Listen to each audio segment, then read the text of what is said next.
things. These are just some funny things that we collected over the week, and we were away on vacation. Oh, Lisa G's here with headlines. Here's Lisa G with the headlines, and I'll play a couple of these things we've collected. They're pretty funny. Well, in my opinion, anyway. Hey, Lisa, looking good. Hi. What's the story? What'd you do something different with your hair? Did you recover? I beach hair.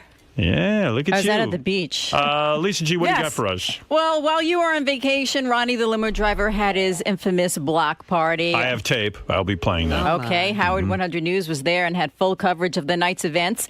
From Ronnie asking Erin, the intern's girlfriend, when her top would come off, to a drunken JD getting his groove on with a Scores waitress. Not to mention the endless karaoke by Ronnie, including Sweet Caroline, Living on a Prayer, Moni Moni, and of course the Hopey Copey.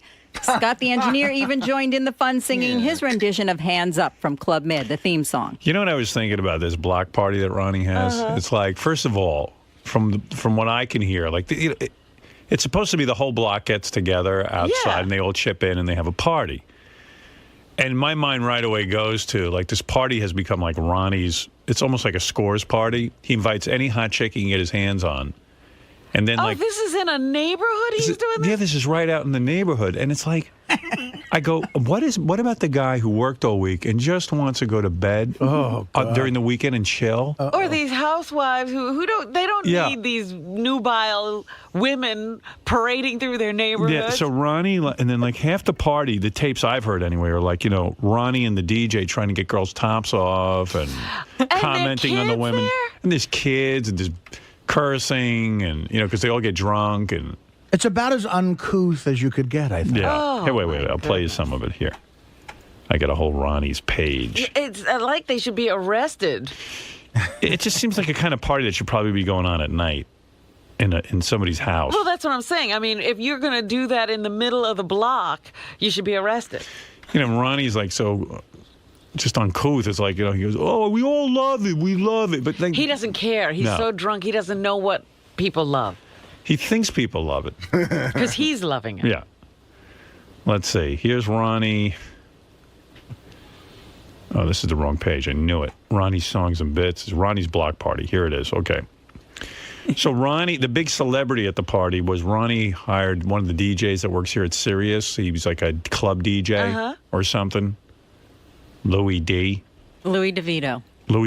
Right. He did the Sweet Caroline remix that he loved. Yeah, so Ronnie hired him. Oh. So he showed up and spun a few tunes. Yeah. So here's Ronnie and Louis DeVito. Louis DeVito's here. This is now a party. And that's high-pitched Mike is there. This is now a party. Man. Anytime he gets out of the house, it's a party, high-pitched Mike. Louis DeVito's here. This is now a party. The DJ guy is like creaming in his pants that you're coming. He's like unbelievably excited that you're coming to like spin a record with him. Cool. You know what I'm saying? I actually brought a handful of CDs, so if any of the girls want to get naked, we might give some away. Oh, really? See, now the DJ's going to try and get the girls to be naked and... Yeah, this is like, there's like little kids. It's the neighborhood. This is not hedonism. Yeah. This is Ronnie's block. It's Queens. Any opportunity for Ronnie to be the Ronnie character, the Scores man? Yeah. So Louis DeVito, not to sound unhip, I guess he's like a big, sort of like what Jelly Bean Benitez was or something, like a big DJ? I don't know. Really? Well, I'll let you handle all of that, okay? That's why I brought him here. I'm being very low key today. He'll get on the mic and he'll make sure we get some panties out of the deal and get some CDs. So why don't you go get something to drink and something to eat, and I'll go tell him that you're here, and then we'll do it. All right, cool. All right? You're classless. Why am I getting blamed for this? I didn't tell the guy to do that. You could say no. You're like, I have nothing to do with this. I didn't. It's like what? It's a big orgy. It's a Roman orgy, man. Give me a break. It wasn't a Roman. Listening to there was plenty of kids there, but they were busy with clowns and magicians and all that other stuff. And you guys are... I didn't tell him to do that. I was actually pretty quiet. Here's Ronnie. Are you singing... Oh, come on, man. Sweet Caroline? So we had a good time. Does that bother you? Why does that bother you? Is Sweet Caroline I want to know why that bothers you. Is Sweet Caroline the song that you like? Yeah, that's Louis DeVito. He mixes that. He does mixing. Yeah, Ronnie was like sucking major dick. He was all excited that he had Louis DeVito there. Sucking major dick. The guy, we got a big celebrity. The guy called Louis me. DeVito. Yeah. I didn't tell him to come. He called me. Lisa did a story with him, and he All right. called me. He said he wanted to come and do a guest appearance. We had a good DJ there. On Satellite Radio, we have a very special guest here tonight. He's a DJ who mixes all kinds of disco stuff and mixes a very special song that everybody's been talking about, Sweet Caroline. Mr. Louis DeVito! Wow. Wow. Ronnie gave him A talk-up. Ronnie gets up on stage and he's doing like announcements. And can't you just be like mellow and chill? I mean, why do you have to be up on stage? Dude, I wasn't on stage. You're the host It was of a the block whole party. thing. It's We had Louis DeVito. This is 4 p.m. in the afternoon. He had a sweet voice on, too, There were for a that lot guy. of people. There were. It was packed. And Ronnie's up there. What did I do? It's like What did Ronnie's I do? coming out We had party. fun. Why did we let your other neighbors do the announcements? You sit down. We had fun. What was the... I don't get it. This guy hates when I have fun. I don't get it. Scott did hands up. I heard, Yeah. there He was did, he did a guest appearance. Ronnie did the hopey pokey. But now it's like a whole thing. So now he can't say it right. Yeah. Just Ronnie begging girls to dance. And I wasn't begging anybody to dance. What are you talking about? Dude, give me a break. There's the old ladies. Shh.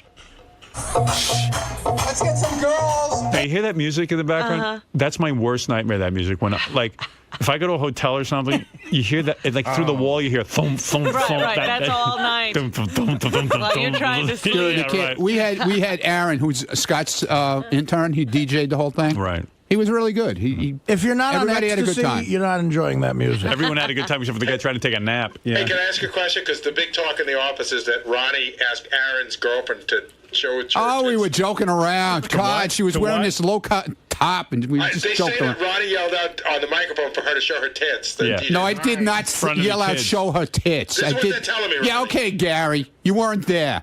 Okay, I'm repeating what people are afraid Yeah, to say. people are afraid to Scores, say. man. Yeah, I noticed nobody comes in and say what a great time they had when all they kept saying. Let's Yeah, listen okay. to the tape. Shit here. Come on, I see this drunken girl, man. Get her up here.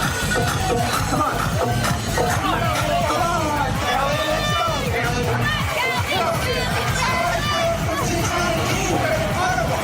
This is a tape where Ronnie harasses the girls into dancing. I wasn't Yes, harassing girls, anybody. you're here to Yeah, dance okay. for me. Chop, chop. Come on, Tracy. Tracy's crying. Come on, man. Get up there.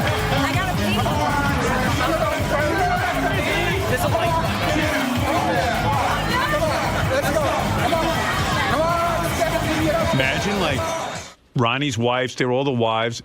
I don't And hear Ronnie- him calling her name. No, Ronnie's carrying on. Come on, girls. Come on. Let's get up here. It must be a delightful day for her. Yes. If you want, the TV show has video of Ronnie singing Sweet Caroline with the interns. Let me see. Oh, there he is. Oh, all worked up. Yeah, all worked up. Look With at the him. girls. Yeah. That's Louis DeVito. Clapping his hands there. Thank you for pointing out the famous guy. Yeah. They're wearing the same glasses. Look at you. You're fucking nut. I wasn't even drunk, man. I was actually mellow. Oh, man. Someone's in love. Yeah, right. Look at those tattoos. You look like a burn victim on your arm. What are you talking about, dude? What is wrong with you? Do you want to see... Looks like someone lit your arm on fire. What? I know it's more visual than anything, but do you want to see Scott the engineer do hands Oh, up? please. Yeah, let me see. Oh, that. you got to see that. It's the best. They brought him out of retirement. Scott, the engineer. You know, you'd think after all these years she'd forget, but that's like riding a bicycle. You don't forget the hand signals for hands up.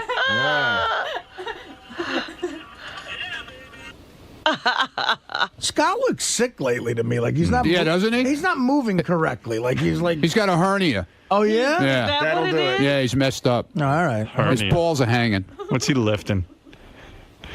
Himself. Black cloud. The black cloud. From all the years of carrying the black cloud? So I heard Lisa caught a bunch of shit for bringing Miss Black Howard Stern with her. Yeah, I think, what was that all about? I don't know. What happened? There was there? nothing wrong with her. see what this She is. was a nice girl. She had a great time. DJ Ronnie, DJ Louie and Ronnie getting Jenna to dance. It's your birthday. Go, Jenna. Come on. Get naked. Let's go. What are you doing? I want to see you. Underwear. This is where Ronnie tells Jenna she has a beautiful face. Oh, gee. She's one of our interns, Howard. One of our interns. Yes, she's one of our interns. You like her face? Yes, I do. You approve of her face? Yes, I do. Good. Yeah. Thank you. Any other interns I can bring to you so that you can approve of them at the party? No, but I made sure. Any other social life I can provide? But I made sure the girls that were underage didn't drink. Good. Come on, Ronnie, get Jenna back up here, Jenna. We have a seat here for you. Don't be shy. Friends over here. We're friends of Ron. If you're friends of Ron, you deserve a seat. Come on. So I guess if Jenna comes out of her shell, She'll get a CD. she gets a Louis DeVito CD. Louis DeVito CD. You better be careful, because if Jenna comes out of her shell, you might end up in a cell with Joe Francis. Yeah. If you're interested, 3 of the female interns that were at the party are here if you want to interview them about it. They were just telling me about the tour of Ronnie's NASCAR room. Oh, they got the You tour brought of the girls. No, I didn't. You brought the girls out to the NASCAR? No, we were using the bathroom downstairs, and that's where it is. Is that special treatment for them because they didn't want to use porta potty or something? No, everybody was using the bathroom downstairs. And they got to see the NASCAR room? Exactly. Yeah. I saw it. You saw it too? Yeah. What was that like for you? It's like a separate apartment down there. Yeah. And he's got what, like a big tire? 2 tires? Yeah, when you walk in and life-size cutouts and everything NASCAR. You'd think you were in a showroom. Do you sometimes feel like you're No, like it's not a showroom. Do you sometimes feel like you're in a 10-year-old boy's room?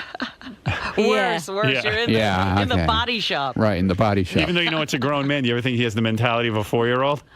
A little bit, but he does have a lot of stuff down there. What, do you get a big cutout? What do you mean I do a lot of stuff down there? What does You that have mean? a lot of stuff down there. All right. It's packed. There's not a blank space of wall that's not NASCAR. And big posters of different Posters, drivers. banners, big tire when you walk down the steps. No. And why did Greeting you bring Miss Black Howard Stern? Your friends or something? Yes. You are? I knew her before she won the title, and also Ronnie said that she could come. Mm-hmm. So how did it become a problem? Yeah, who cared about that? Some people bitched about it, supposedly. That's what Lisa told me. So you were, probably your wife. No. So it's probably... Absolutely not. No. They felt that she was a whack packer and she shouldn't be there. Oh. I'm like Jackie. I have whack packers now. Oh. She's way too hot to be a whack packer. Maybe your neighborhood doesn't like black people. Nobody said boo, man. Right. Nobody Sounds like she's a black packer. Boo. Nobody said boo. She was there all day. Boo? Boo. They should have said boo. Come on, Ganji. Pile in. Actually, I'm not coming to pile in on you. You know who's a weird dude? JD. What did he Because do? Miss Howard Stern was Get there. outta here. And listen, she's a little odd and out there, but she was trying to be Cute. friendly with him. Yeah. And he wanted no part of it. JD, what's your problem, man?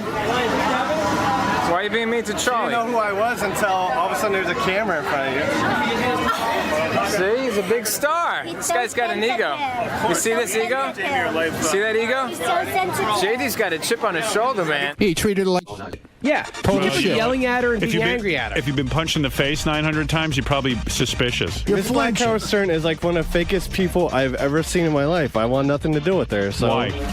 Because she's so fake. I don't like fake people, and I see nothing genuine. Dude, it was a party. It wasn't a funeral, man. What's do your you problem? think Well, that's why I didn't hang around her, Ronnie. Yeah, but you didn't have to be mean to her. I wasn't mean to her. No, I just, I got the picture. She was like being like all sexy with you, and you knew it wasn't genuine. Well, no. Plus, there's like cameras around. Like she Yeah. comes up to me when there's a camera around. I'm like, whatever, just get away. Oh, poor JD. That's who you, Dude, it Doug? was a fucking party. You're a sick idiot. You know that? No, I'm a sick idiot. Yeah, really. The guys are saying maybe you could have parlayed that into like a little thing with her. I want nothing to do with Miss Black Howard Stern. I'd Why, rather you don't jerk like off black to a people now? wall. But it doesn't matter. You have a hot chick sitting on your lap. Who It cares why parlays into she's something there? else. The Ganji, other chicks think you have Ganji, something get out of going here. on. Leave me alone. Dude, just let me hate Howard Stern, Miss Black Howard Stern, and live my life. Jesus. Let me hate Howard Stern. Now you hate Howard Stern, too, huh? No. I love Howard. Miss Black Howard Stern. I Yeah, know. okay. Here, let me hear. This is Ronnie's block party. Dara, no, not Dara, the intern. Let me see. I forget. Recipe for disaster. I don't know. He Wait, let me hear hates the- Miss Black Howard Stern. Let me hear the rest of this. Go, Jenna! It's your birthday! Go, Jenna! Come on! Get naked! Let's go! Get naked. That's not me, pal. Yeah, but you gotta stop it or something. I don't understand. What a guy like Louis DeVito, he puts out an album of songs he takes. He's got about 10 albums, dude. But he No, he tapes mixes. songs. No, he mixes. Oh, he mixes. Yeah. Can I ask you something? Why is he yelling into the microphone? Get naked. Yeah, There's I little don't know. kids there. Well, we stopped him after a while, you know. People got upset. Maybe after the kids started getting naked. There were 3 7-year-olds that were nude. Yeah, the kids in the bouncy house were getting naked. But I want to know if you're wearing a thong or a flush up underneath that skirt. Because you are biggest sexist. Boy, it sure does sound like Good scores. Lord. Dude, it wasn't me. But I knew I would take the hit for it, so what the F? Well, where do you think this all comes from? Dude, it's a street, Artie. It is. We're not in my house. Yeah, but you brought the guy. Honestly, he might get you in trouble. That is true. Well, he already did, obviously. Dun, dun, dun, dun, dun, dun, dun. Who's got the cocaine? Which one of you kids got coke? Who's got the cocaine? I need you to describe what that was like, having Ronnie pull you literally against your will to go up there. It was very embarrassing, but it's all on fun. But you did. Oh, is that where Ronnie pulls the girls up on stage against their will? I didn't pull anybody up on stage. There was no stage, first of all. It was a street. On your own accord. I did it all on my own. Yep. Great time. Woo! Wow. Sounds great. Sorry I wasn't there. Yeah, I'm sorry you missed it. I was having fun. Right, Lisa? Was I having fun? Oh, I'm sure you were. I wasn't drunk. What's that, Gary? That's a NASCAR room. Who the hell took pictures of my house? I guess Jason Oh, did. my God. Dude, what is this wall? Look at this fucking room. You got to see the... He's got, like, toy trucks. They're not toy trucks. They're not Oh, my goodness. There's 2 different pictures there, Howard. They're not the same like picture. a toy shop. It's collectibles. But you got to see the life-size cutout of Pam Anderson. Oh, wow. Look at this. Big life-size cutout of Pam Anderson. Oh, no. That's in your house? No, it's downstairs. That's your house, dude. Dude. Look at this wall, Robin. This is He all... is a teenager. There's toy cars on this. All right. Oh. Jesus Christ. It's like a toy store down there. Yeah, okay. Wow. So what is that, like a display shelf? Yes. Where'd you get that? I Did you bought build- it. And you built it? No, I bought it. It's plexiglass. Wow, genuine plexiglass. Yes, genuine. With nice. sliding doors. And then you got a big Wheaties box. And you go look at your... Oh, No, that's not a box, dude. That's a hood. flag or A Wheaties it's hood? A hood That's of a hood. car? Yeah, it's like a replica. Like a half-scale replica. So it's not even real. No, it's not real. Artie's laughing. Look at this. Here's a big giant car. Like, How big is that thing? Oh, my goodness. that's some room. Look at there. It's the plexiglass. The other half of it. You know, probably Jason spent a lot of money. fucking Jason comes to my house and takes pictures of everything. What's this big Huckleberry Hound? What kind of is that? That's a hood. Also another hood. Another Huckleberry Hound hood? Yeah, How many hoods can you have? Huckleberry Hound hood. Class. Yeah. Somebody, by the way, I left the downstairs open so people could use the bathroom. So somebody did coke in my bathroom. Of course. Well, look what you got going on. You got Scores Long Island going on. What do you mean Scores of Long Island? What are you talking about? Of course, people. I find the mirror in my bathroom. There's a mirror. I had this little mirror there. It's like a club atmosphere. And it's all full. It's all full of white powder. Of course it is. Dude, look what's going on. You got girls thongs getting up on stage playing sexy There's music. no stage. What the fuck are you talking about? Stage? Well, why would it surprise you? People doing coke. The hell's going? No, dude. Leave a bathroom open at a party. Someone's gonna do coke. I mean, come on. Jesus Christ. But what the hell's wrong with Jason? What? Why is Jason coming to my house and taking pictures like that without asking? It's me? funny. That's shit. Well, don't have Wouldn't a you party. be pissed off? Wouldn't you be pissed off if somebody did that? Yes. So he's not having a block party. That's why I'm not having a block party. Yeah, he comes in, he greases your ass and telling you what a great time he's having. Meanwhile, he's down there playing FBI agent. He was having a great time. Fuck you, Jason, Awesome you party, piece of dude. shit. Awesome party. I didn't take those pictures. Who Somebody- the interns. Everybody was taking pictures. Everyone sent me their pictures afterwards. and right, They were yeah. having It was great. Towards the end of the party, everyone was just having fun hanging out in Ronnie's NASCAR room. It was like a college dorm room. You know, it was, Yeah. it was cool. Come on, girls. Everyone down in the. I didn't NASCAR bring room. him, dude. We're trying to open why up. Why am I being blamed for all this Looking at shit? the hoods, doing blow. It's got a whole party going on down there. If it wasn't so hot, I would have worn my Tony Stewart jacket. I It was would have too hot. wore. I would have wore it, man. Where do you go to school? I would have wore it. I don't go to school anymore. You got to go back. I would have wore it. Ronnie's got a hot neighbor. Oh, yeah? Oh yeah. Oh, Loretta? Yeah, Loretta. You like Loretta, huh? She just had a kid, man. Oh, Wow. she looked good. Yeah. Well, there you go. Okay, Ron, another successful year. Yeah, it was a great party. All right. The second annual. Second annual. Yeah. Actually, it's like the 5th annual. Well, this is the first time I've known about it. It sounds like it just became a Louis DeVito like infomercial. No, Louis was just only there for like an hour. That was it.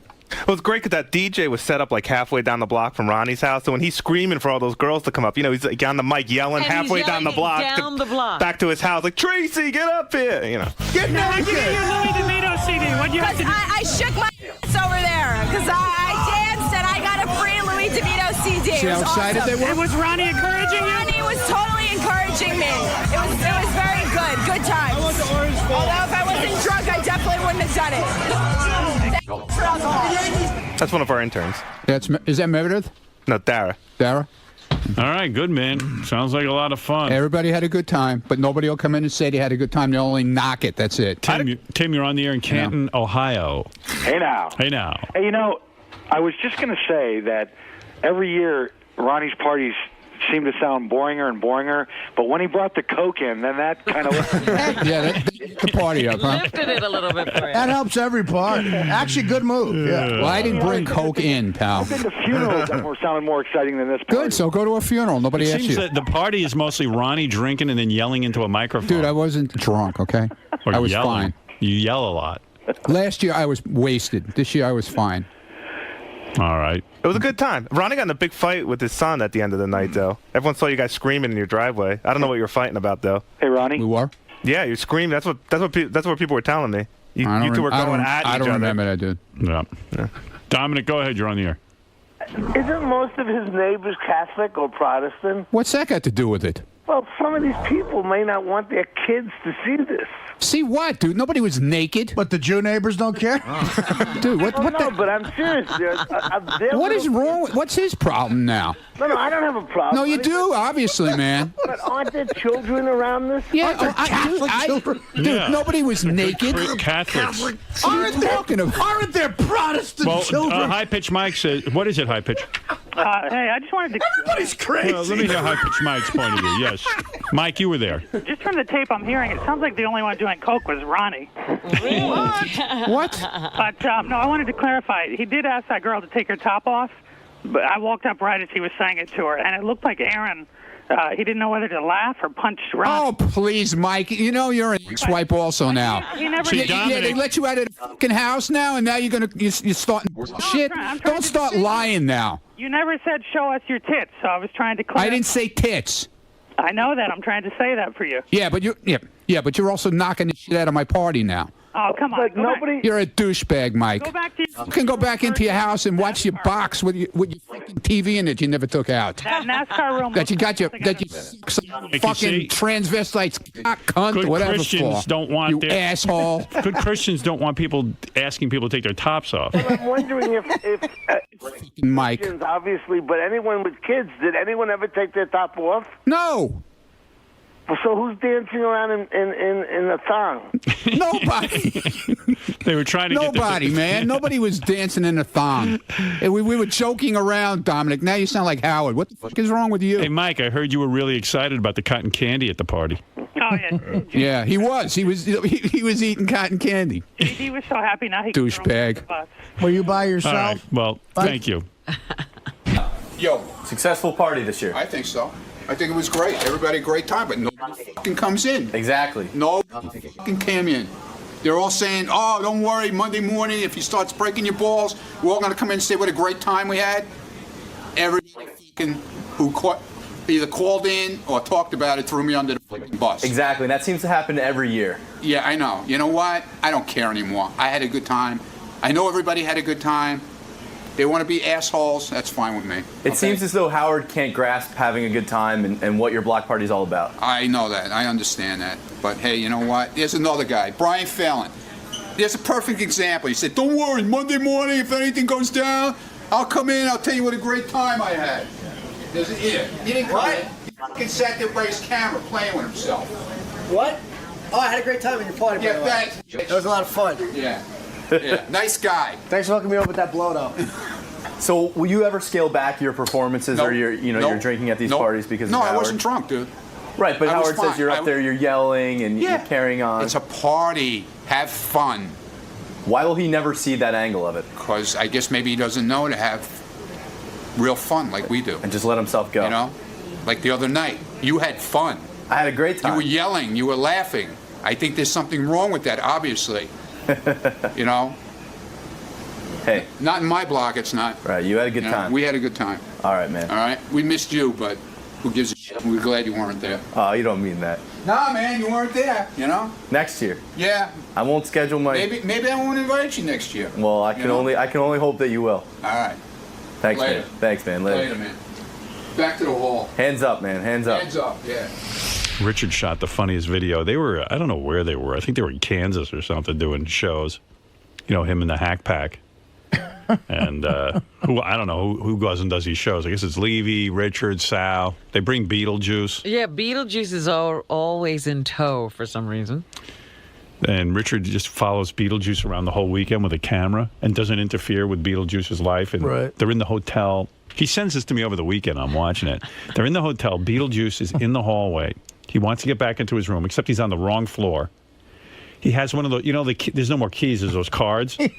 He's swiping the card thing, but he's got the magnetic strip on backwards. Right. So he's like swiping it to the room. Yeah. But even if it was the right room, he couldn't get in because he's not putting the metal strip through. How does he function? Then he's banging on the door yelling that Bob Levy ought to let him in the room. Meanwhile, he's completely on the wrong floor. Oh, no. It was like 1 a.m, too. But it's fun. You have to really see the video, and I think we're going to put it up on Howard TV.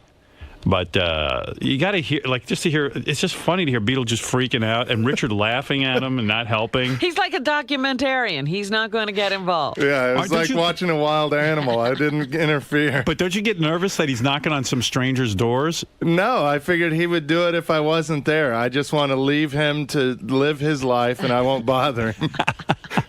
Does he notice a man with a camera behind him? It doesn't bother him, I guess. Yeah. And when he's swiping the thing, you know, he's retarded. But so when he's swiping the thing and he's not using the metal strip, do you want to tell him, look, dude, you got to put... No, because I knew it wouldn't help because it was the wrong room anyway. And finally, after a while, because they people open the door? No, they called security. So we finally, you could hear him in there freaking out, wondering what to do. Do you think they look through the keyhole? Yeah, I imagine the horror of looking through the keyhole. And you see Beetlejuice? He's like, how can you see Beetlejuice through the keyhole? He doesn't come up that high. Well, when he steps back, I guess. The guy's probably saying to his wife, you know how, when you look through the keyhole, it's distorted, the image?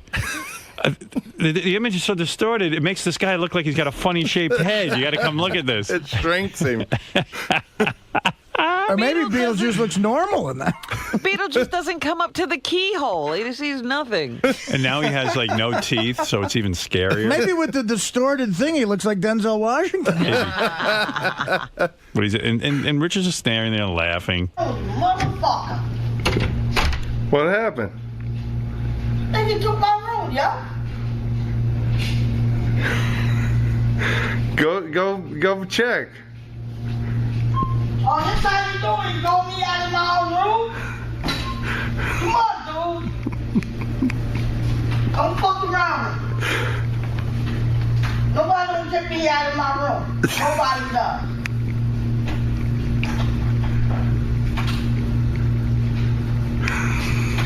I don't know who the fuck you think you are.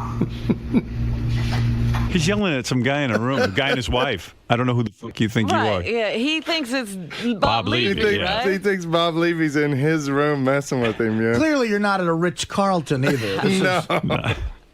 Nobody gonna take me out of my room, dude. I'm serious. Don't stop me fucking pissed, dude. Take me out of my room. Who the fuck this guy think he is? Open the fucking door, dude. I know you're trying to, I don't know who the fuck you are trying to take me out of my room. I don't know who the fuck you think you are. My room is right here, dude. Right next to Bob Levy. My room is right here. Don't try to say, I know you in there. You fucking with me? I'm dead serious, dude. I know you in there. Don't try to hit me. And they didn't call security for a while. And they didn't open the door either. They were that afraid. No, you could hear Richard heard him talking in there. That's huddled up in the room. What do we do? You could literally. There's a little black midget outside. Right on the... An angry black midget And right- kicking in our door. Right on the other side of the door, you could hear him. When security comes, are they mad at you because they know you could have stopped Or did it? you guys No, run? we took off. Or They did you kind of present yourself understood. as the famous documentarian Richard Christie? But I mean, I wonder, how does Beetle ever find his room? like, what does the security guy say to you? I just said, "Oh, there's a misunderstanding. He's on the wrong floor," and they were like, "Oh, okay, we know now." You just terrorized. Yeah. And even when he got to his real room, his card was still backwards. And finally, I helped him, and he got into his Excuse real me, room. operator. There's a man with the size of an olive outside my door attacking me. See, but you're not being true to your art. Like what he would have not been able to get in, so you had to stay with him on the floor in front of his room. No, he kept threatening to get on a bus and leave. He wanted to leave, So let it finally I happen. let Let him it go. happen. That would be a real documentary. Get on the bus with him. I know Bob Levy is in there. I know he's in there. I know he's fucking stupid. I hear voices. Yeah, I heard you in there telling Bob Levy to kick me out. I heard you.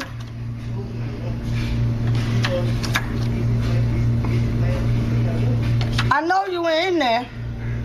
I'm trying to kick me out of the room. Oh, now you're in my room trying to kick me out? Oh, that's the way it is? Here, Beat, you were doing it the wrong way. No. The card. That's the way you want to do it? You trying to kick me out?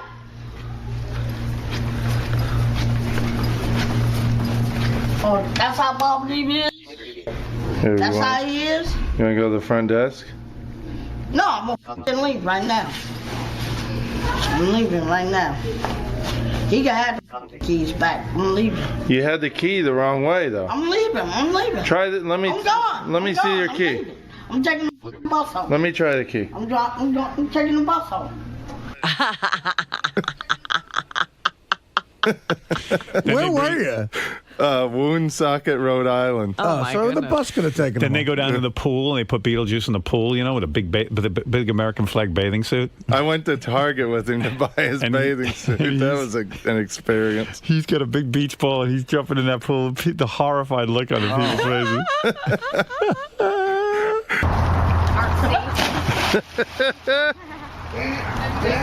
Where'd he go?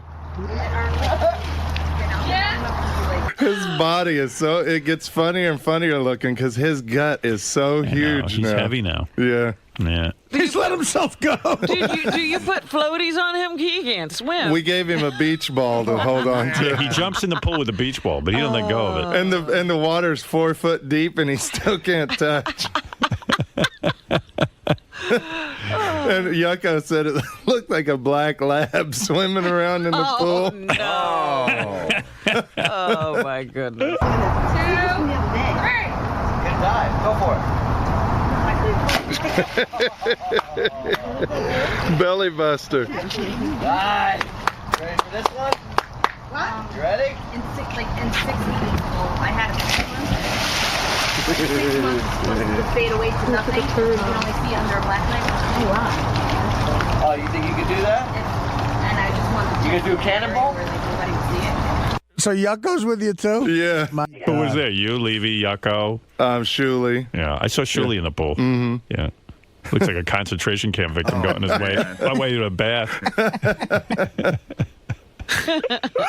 Shuley looks like those Jewish guys that they liberated from the concentration He camp. looks like he was just found. Yeah, like, oh my God, thank you, officers. I was 1 day away from being shoved in the oven. Shuley's list. Shuley's list. Yeah, Shirley looks like he's being bulldozed into a mass grave. Dude, I'm not dead yet. No one gives a shit. This one's alive over here. Good. This Jew's alive. Betty's a Jew. Shalom, don't bury me. All right, Richard, thank you. Thank you. All right, I got to take a break. We'll be back right after these words. Yeah. Could you imagine being his handler every weekend, or absolutely not? I would love it, actually. I would not mind adopting Beetle. He's like a fun toy to have around, you know? Like a puppy almost? Yeah, like a puppy that can talk to you, which is cool. Like everybody always dreams that one day their dog will just start talking to them. Well, Beetle's kind of like a pet that talks to you, which is cool.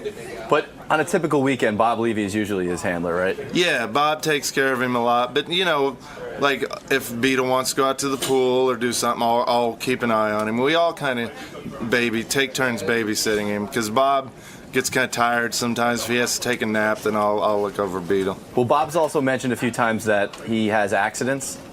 Beetle does? Yeah. Yeah, I ate breakfast next to Beetle at the diner, and I almost couldn't eat my breakfast. It was really bad. He definitely had one in the. He had a bun in the oven, or he had a turd in his pants, to be specific.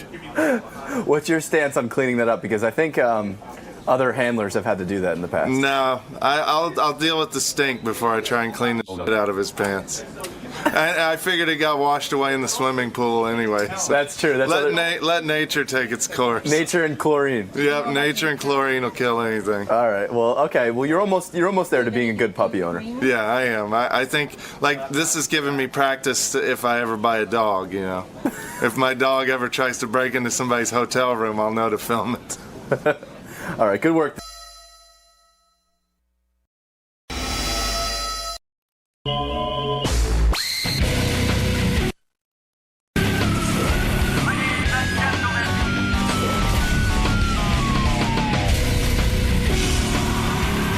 What's up? Steve Grillo, Howard's former old intern. The kid he dedicated his book Miss America to. Here to promote a TV pilot I'm working on called The Wanda Years, or Grillo's Wanda Years actually. It's about me growing up in the Catskills, up at a campground. Just a lot of good stories. I pitched it to a director and we're actually going to shoot a pilot. But in order for me to shoot the pilot, I have to pay the money I owe to the campground. I owe a couple grand. Had a bad winter. And now I have to come up with some cash or they're not going to let me shoot there. And I'm having a benefit this Friday at Pacha. And, you know, I got to raise some money. It's a concert. And we'll see what happens. Hopefully Howard can help me out a little bit and get some people to come down, which would be very cool. So, but that's about it. So you're here just to spread the word? Spread the word. You know, give a little buzz about the pilot. Maybe make it interesting to somebody out there listening. And, we'll see what happens, man. You know, it's not easy getting shit like this together, but if you don't try, it doesn't happen. All right, man. Good luck. Thank you. All right, this is Steve Grillo. You might remember him from years ago from the show. He was our intern, but he was like a permanent intern, and then he kind of left our show, but we kind of pushed him out. Didn't we? Well, you were saying, you know, some things that riled him up, and he left. Yeah. No, he quit. He quit. I know that. But it was because of, you know, I think he was getting upset about being said, you know, it being said that there was nothing else he could do. Yeah, why did you quit? Because we were making fun of you, right? Oh, absolutely not. Oh, no, why'd you quit? I quit because I was making $6 an hour. I was getting paid for 30, working 60. Right. Tom wouldn't give me health insurance or pay me for the hours I worked. Right. And it was like, no one's helping me out here, and I got stuck on a copy machine for like 3 hours a day doing your fucking articles all day. I was like, it was getting.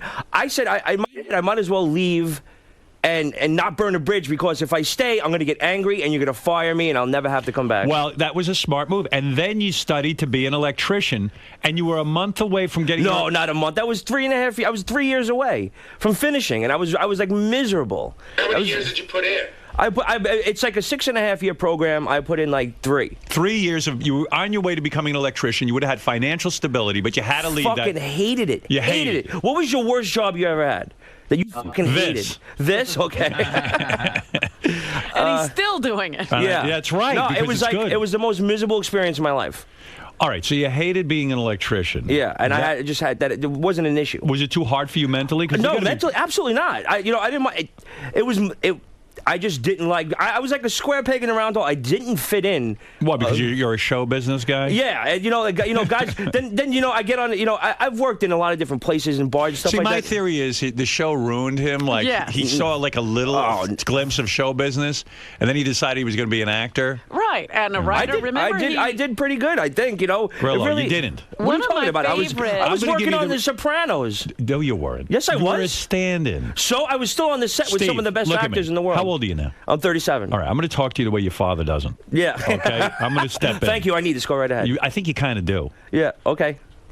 You're a 37-year-old guy. Yeah. It hasn't happened for you acting-wise. Okay. You know, unless you're like Grandma Moses or something, I don't like some phenom. Sarah Peller. What is Yeah, that right, name? Sarah Peller. I mean, Rodney Dangerfield didn't make it until he was in his 40s. Yeah, I get it. Somehow I don't think you're Rodney Dangerfield. Why not? Because Rodney Dangerfield was a stand-up comic for years that didn't quite make it, and then he came back and he did make it. I mean, it was in his blood, and he had some success. I mean, Steve, I hear you're broke. Yeah, pretty much. You're broke. You had that shitty trailer upstate. You're trying to get people to buy it for you. No, not buy it for me. No, listen. Tell me what's just going not on. focus on. Steve, it's time to stop thinking of yourself as a guy in show business. No, I don't want to. Why? Why should I give up? Steve, you're 37. So what? You had a stand. You were the stand-in on The Sopranos. They put you on camera once. You had one line. I was the only stand-in that got it. You should have stopped with that and said, you know what? I had a huge show business career. I was on The Sopranos, and then called it a day. Did you call it a day? I'm not going to give up. I was 18 when I went into this. What? I was 8. Listen to me. Don't say what. You heard me. I was 18 when I went into this. Yeah. So was he. Yeah. Yeah, I was. Yeah, right. And by the time I was 37, I was in New York radio. I was a number-1 disc jockey. Now, I'm not saying, I know there's some struggle. Yeah. But have you even gone to acting school? Yeah, sure. I actually take acting classes at a place what do called they say? Where do you go? It's my friend Jagger has a studio in Times Square. Jagger K, yeah. Jagger K studio? Yeah, it's affordableactingclasses.com. That's where Jagger is. And tell me, has Jagger had any success? Is he Mick sure. Jagger? He's been in a bunch of shows. What show is he in? Well, I couldn't give you his resume right now. I know he had a recurring role on the TV show Ed. All right, so he had some success, and now he's teaching acting. Yeah. So you see he's got an amazing acting program. All right. You are now in this 37 years. I mean, you're 37 years old. I took a huge break, and that was sort of my mistake. I really, after I took a break to do the electrician thing, it's like once you're gone, you got to start all over again. I was like, it's like, so I'm all over again. But you weren't making a living at acting. I was. What did you get paid to be an extra? On an extra, I was working almost 4 or 5 days a week. How much money were you making? I was making probably a good $400 or $500 a week from The Sopranos, and I was working at the hottest nightclub in the city at the time, and I was making an extra $300-400. Then 9/11 happened, and I'm not blaming it on 9/11, but this is like a matter of circumstance. They stopped filming The Sopranos for a year and a half, and nobody came into the city for like 8 or 9 months. So I really wasn't making any money bartending. So that's why I turned to the electrical thing. Have you ever been tested? I don't mean this facetiously. I love you. I do love you. Well, thank you. My book to you. Thank you. Have you ever been tested for mental illness? Mental illness? Yeah, no, I I'm never. being serious. I would love to be tested for mental illness. You Sure. would? Why are you Absolutely. asking him that? I'm not This sounds like this. I didn't say you're retarded. I know you're not super bright, but I'm saying, who knew that Osama bin Laden, the victim, was Grillo? Wiped out by 9/11. What I'm saying is, I mean, this is crazy talk. This is a guy he's not prepared for his future. Do you think he's going to make it as an actor? Honestly, be honest with him. Anything is possible. Okay. Thank you, Robin. Anything is Thank possible. you. But I think he should be doing something in the meantime. Right. Preparing in case this Because doesn't... it could be a long time in coming. It would be nice if you had something and you're acting. And also, I know. And I don't even mean to say this facetiously. Okay. You have trouble speaking. I mean, your English language is not easy for you. No, it's a struggle every day. Right, I know. That's what I'm saying. Even some of the words. What's your first language? Yeah. When you dog vet. Even Gary said you handed him something. He couldn't figure out even what you were saying. What was the word, Gary? Gary, what were the words Grillo said to you? We had a few. Yeah, what were the words already? And just the one short. I'm not, dude. This is like anxiety just comes right back as soon as I walk in this place. So you work for the Census Bureau, right? What do you do? What's your job? I'm not supposed to really talk about it because I could be fined up to $250,000. Oh, all right. Yeah, but I'm an enumerator, I guess. That's the best as far as I can go because I was warned. Oh, okay. I was warned. Basically, anybody who didn't fill out the census, I have to go and... You knock on their door. Yeah, and I like to give that right a fancy word. All right. Yeah, okay. so, but... and what was that sheet of paper Grillo handed you that you still couldn't figure out what it was? He goes, in the business, they call this a dougie. Not me. These are these terms that I got to hear when like, what we're going to shoot about this pilot is called a sizzle reel. I don't make up these terms. I don't necessarily like saying them. All right, let's back up. All right, so now listen to this. All right. Grillo came on my radar because he needs help. All right. Explain to me what's going on. You went on an audition. I went on. I have the director and everybody here just to verify that I'm not lying about this shit. All right. I went on an audition, and apparently I blew everybody out. I was much better than everybody else. You auditioned for a movie role? It was for a reality show. A friend of mine called me in. I was doing nothing, so I came in for the audition. About being a roadie. A roadie, but you're not a roadie, so how is it a reality Well, it's show? because it's anybody who wants it, so you want to be a roadie, I guess. Oh, the show is called I Want to Be a Roadie. Yeah. And you were auditioned for the reality show, and you blew everyone away. Yeah, and and at the same time, I went home, and I got a letter from the campground basically telling me they were going to tow my trailer off. You got that fucked up trailer. It's not a fucked up trailer. It's I awesome. saw it. It's awful. No, that was an old picture. The thing's got to be worth $3. Yeah, in fact, that's what I paid for it. And it's parked at a campground. At a campground, yeah, Catskill Adventure Ranch or something upstate. Yeah, and they're threatening to take the trailer away. Because I owe them there a car. it is. This is the awesome trailer. That's my fuck. That's my. It's got a patio. That's my heroin right there. That's Okay. that's my happy place. All right, that's your happy place. Yes. And what is it you can't afford?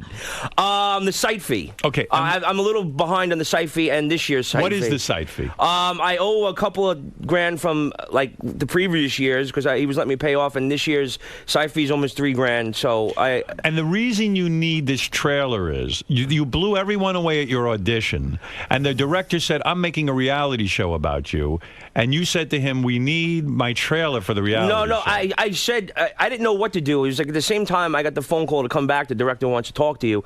I had the letter from the campground in my hand, and I said, "What can I do to make this work for this?" And I started jotting down ideas about my childhood up there. And we had a meeting with the director, and I sat there for like a half an hour just telling him all the stories about what I did when I was a kid up there. And he thought it was a great idea and said, well, What's a great idea? The story of your life in the trailer? Upstate when I was a kid, yeah. What did you do with the trailer that would make a good movie? What, not a movie, a TV series. It was like... What? In Brooklyn, I was like... Nobody. Like, no one gave a shit about me. I went up there, and I was, like, one of the cool kids. And it was just a matter of, like, me and my other friend, Johnny, like, the stories that we had growing up there. There's definitely a whole series there, definitely. So the director was going to hire you for the reality show. He said, forget about the reality show, the rodeo show. Yeah. We need you for this new show. Yeah. Why don't you go do the rodeo, the reality show, I'm not make some saying money? It's not... I would gladly do it. It's not done yet. They were in the process of the audition process. This was only like a month and a half ago. Who is this show for, the rodeo show? They're trying to sell it. It's a roadie show. They're trying to sell it to a network. Basically, if they do sell it roadies, to not rodeo. So it's not even a real job. If they do sell it to a network, I do have the part. So you're not getting any money in for that? I don't know. That show hasn't been sold yet. Well, you did the pilot. Why didn't you get money I didn't do the for pilot. that? I just auditioned for the show. And you're so great, they got to have you for that show. Oh, you want to ask them? They're outside. I guess but so. do you realize these guys have nothing going on just like you? No, they do. They have a whole production company. You don't even know that. They that. have a production company, but they got the production they're making isn't sold to anybody. What? This is what they do. They can explain it. Like you want to talk to them, But they're giving me a shot. You meanwhile have no money coming in. I know, but it's not costing me anything to do this. So if these guys are such big players, and you're so important to them, why don't they give you the couple of $1,000 for the trailer? Well, obviously, because obviously, don't you think the trailer would be important to them since you're such a great reality yeah, but show? it's my debt and debt. There you go. Say again? Yeah, it's my debt. Debt, right? Yes. Yes. Debit. Okay. Right. Yeah, thank you. It's my debt. They're fronting the production. Okay, and Robin, so if I had a look, Robin wants out of it. Yeah, she's waving her hands. Basically, Robin, don't do dare because you owe this guy something. Robin, when I read a little bit when this was first coming up. Yeah. And they said somehow he still needs to pay off the trailer because they need it for the reality show. Yeah. I was like, that's the craziest sentence I've ever heard. Robin, listen to me. If you were doing a movie, right, and this set was paramount to the movie, why wouldn't they just you secure the set? Yeah, this makes no sense. Where are the guys who hired? They're outside in what's the guy's name? This Kevin McCafferty. And Kevin why director. is this trailer so important? Yeah, I mean, it's a trailer. Kevin, come in here and explain to me why Grillo's the second coming of Christ when it comes to acting. And what did he do on this audition? I have so We've many already questions. got 2 celebrity names attached to it. Who? Mason Reese is going to play the lifeguard. And Mike Starr is going to play my grandfather. Kevin, who are you and what are your credentials, first of all? So I know I'm not talking to someone who just got out of Creedmoor.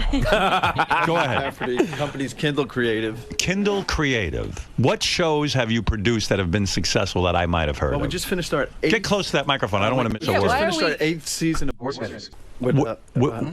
Why am I not hearing you? You're very soft-spoken. I don't like that. I don't trust you. Let me fix this. All right, go ahead. No, put it right in front of your mouth. Yeah, we need it right there. You're fixing it and you're putting it by your pecker. Put it up by your mouth. Here, give him that. Give him that. This guy's an important guy, and he's not being heard. How's that, Howard?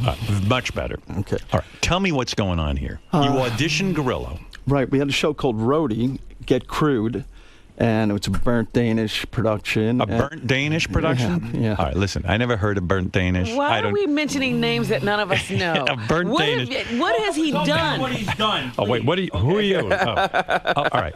So what have you done? Let me hear this. I've been in business since '88. Go ahead. And just finished the 8th season of Bullshit with Penn and Teller. Okay. So I'm a director of photography. So you're the director of photography, but you've never produced a show before. I've produced a lot of stuff over the years. But like what? Dare to Dream for NBC. What was that? Dare to Dream. Dare to Dream. Mm-hmm. I never heard of that. Was that the Amy Grant show? No, it was a Mohegan Sun concert. We produced a live concert. 11 bands. All right, listen to me. Let's cut to the show is called. Are you okay?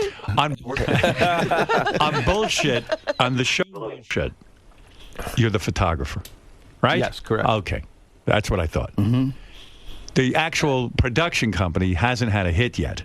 Is that fair to say? No, we haven't. No. Okay, all right. You see, Grillo. What if I don't try? Nothing happens. Grillo. So first you came up with this concept for the Roadie show. All right. Yeah, we're in production on Roadie, and during it, Grillo came in. Now, why? And he was the only one with any balls to come in the room and deliver. All right. So I hear you. But is Roadie really picked up by anybody? No. Okay. No, but we build show reels. We go out and we sell the shows. But you haven't sold any shows yet. No, but we got about 4 out there right now. You got 4 shows out there, but you haven't sold any. No. Okay, that's what I'm trying to establish So if here. Grillo was so good in Roadie, why are we even talking about something else? Yeah, well, okay, so now you decided you like Grillo's idea for his other show, which is about him growing up at that stupid trailer. Right. He's got a lot of funny stories. Funny stories. You heard the funny stories and you feel you could make a show around it. Right, exactly. So why in God's name can't you guys put up the money to buy this stupid trailer? Because the trailer's the whole show. It's like the talking car in Knight Rider. You gotta have the Knight Rider in order to have you gotta have the car. You understand? Well, it was up to Grillo to clear the place for us to shoot.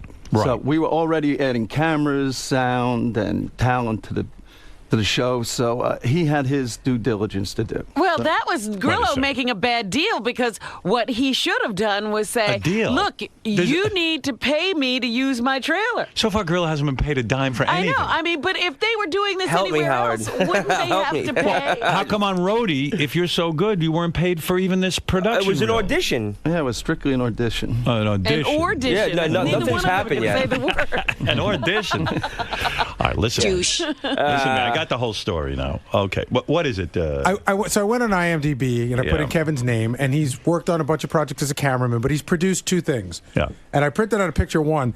I'm not positive. Is this a porn movie, Foreign Exchange? Did you work on a porn movie? Yeah, we did an independent film last year called Foreign Exchange. Listen, I hear what you're saying. You're trying to get something going.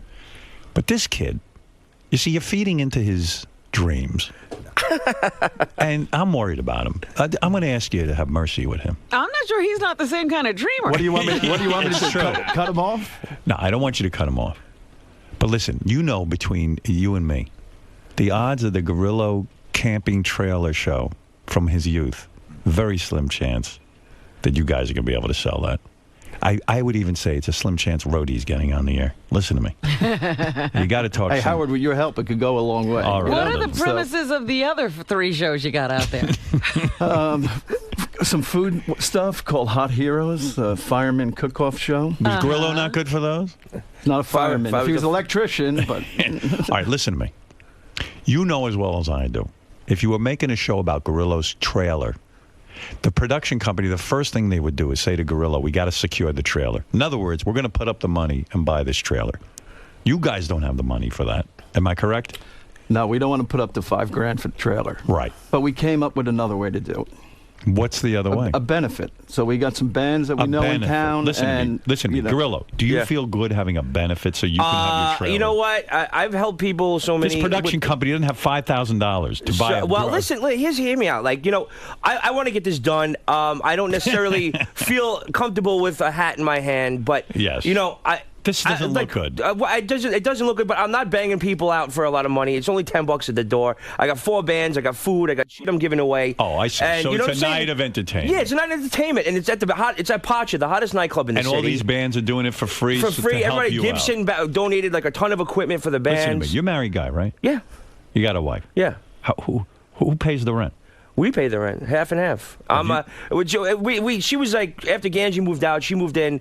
We weren't married. We paid half. We were half and half on everything, and it just kind of kept that way. Did you pay your half of the rent this month? No. What? Not yet. Not yet? No, I'm waiting for like 3 or 4 census checks to clear. All right, listen to me.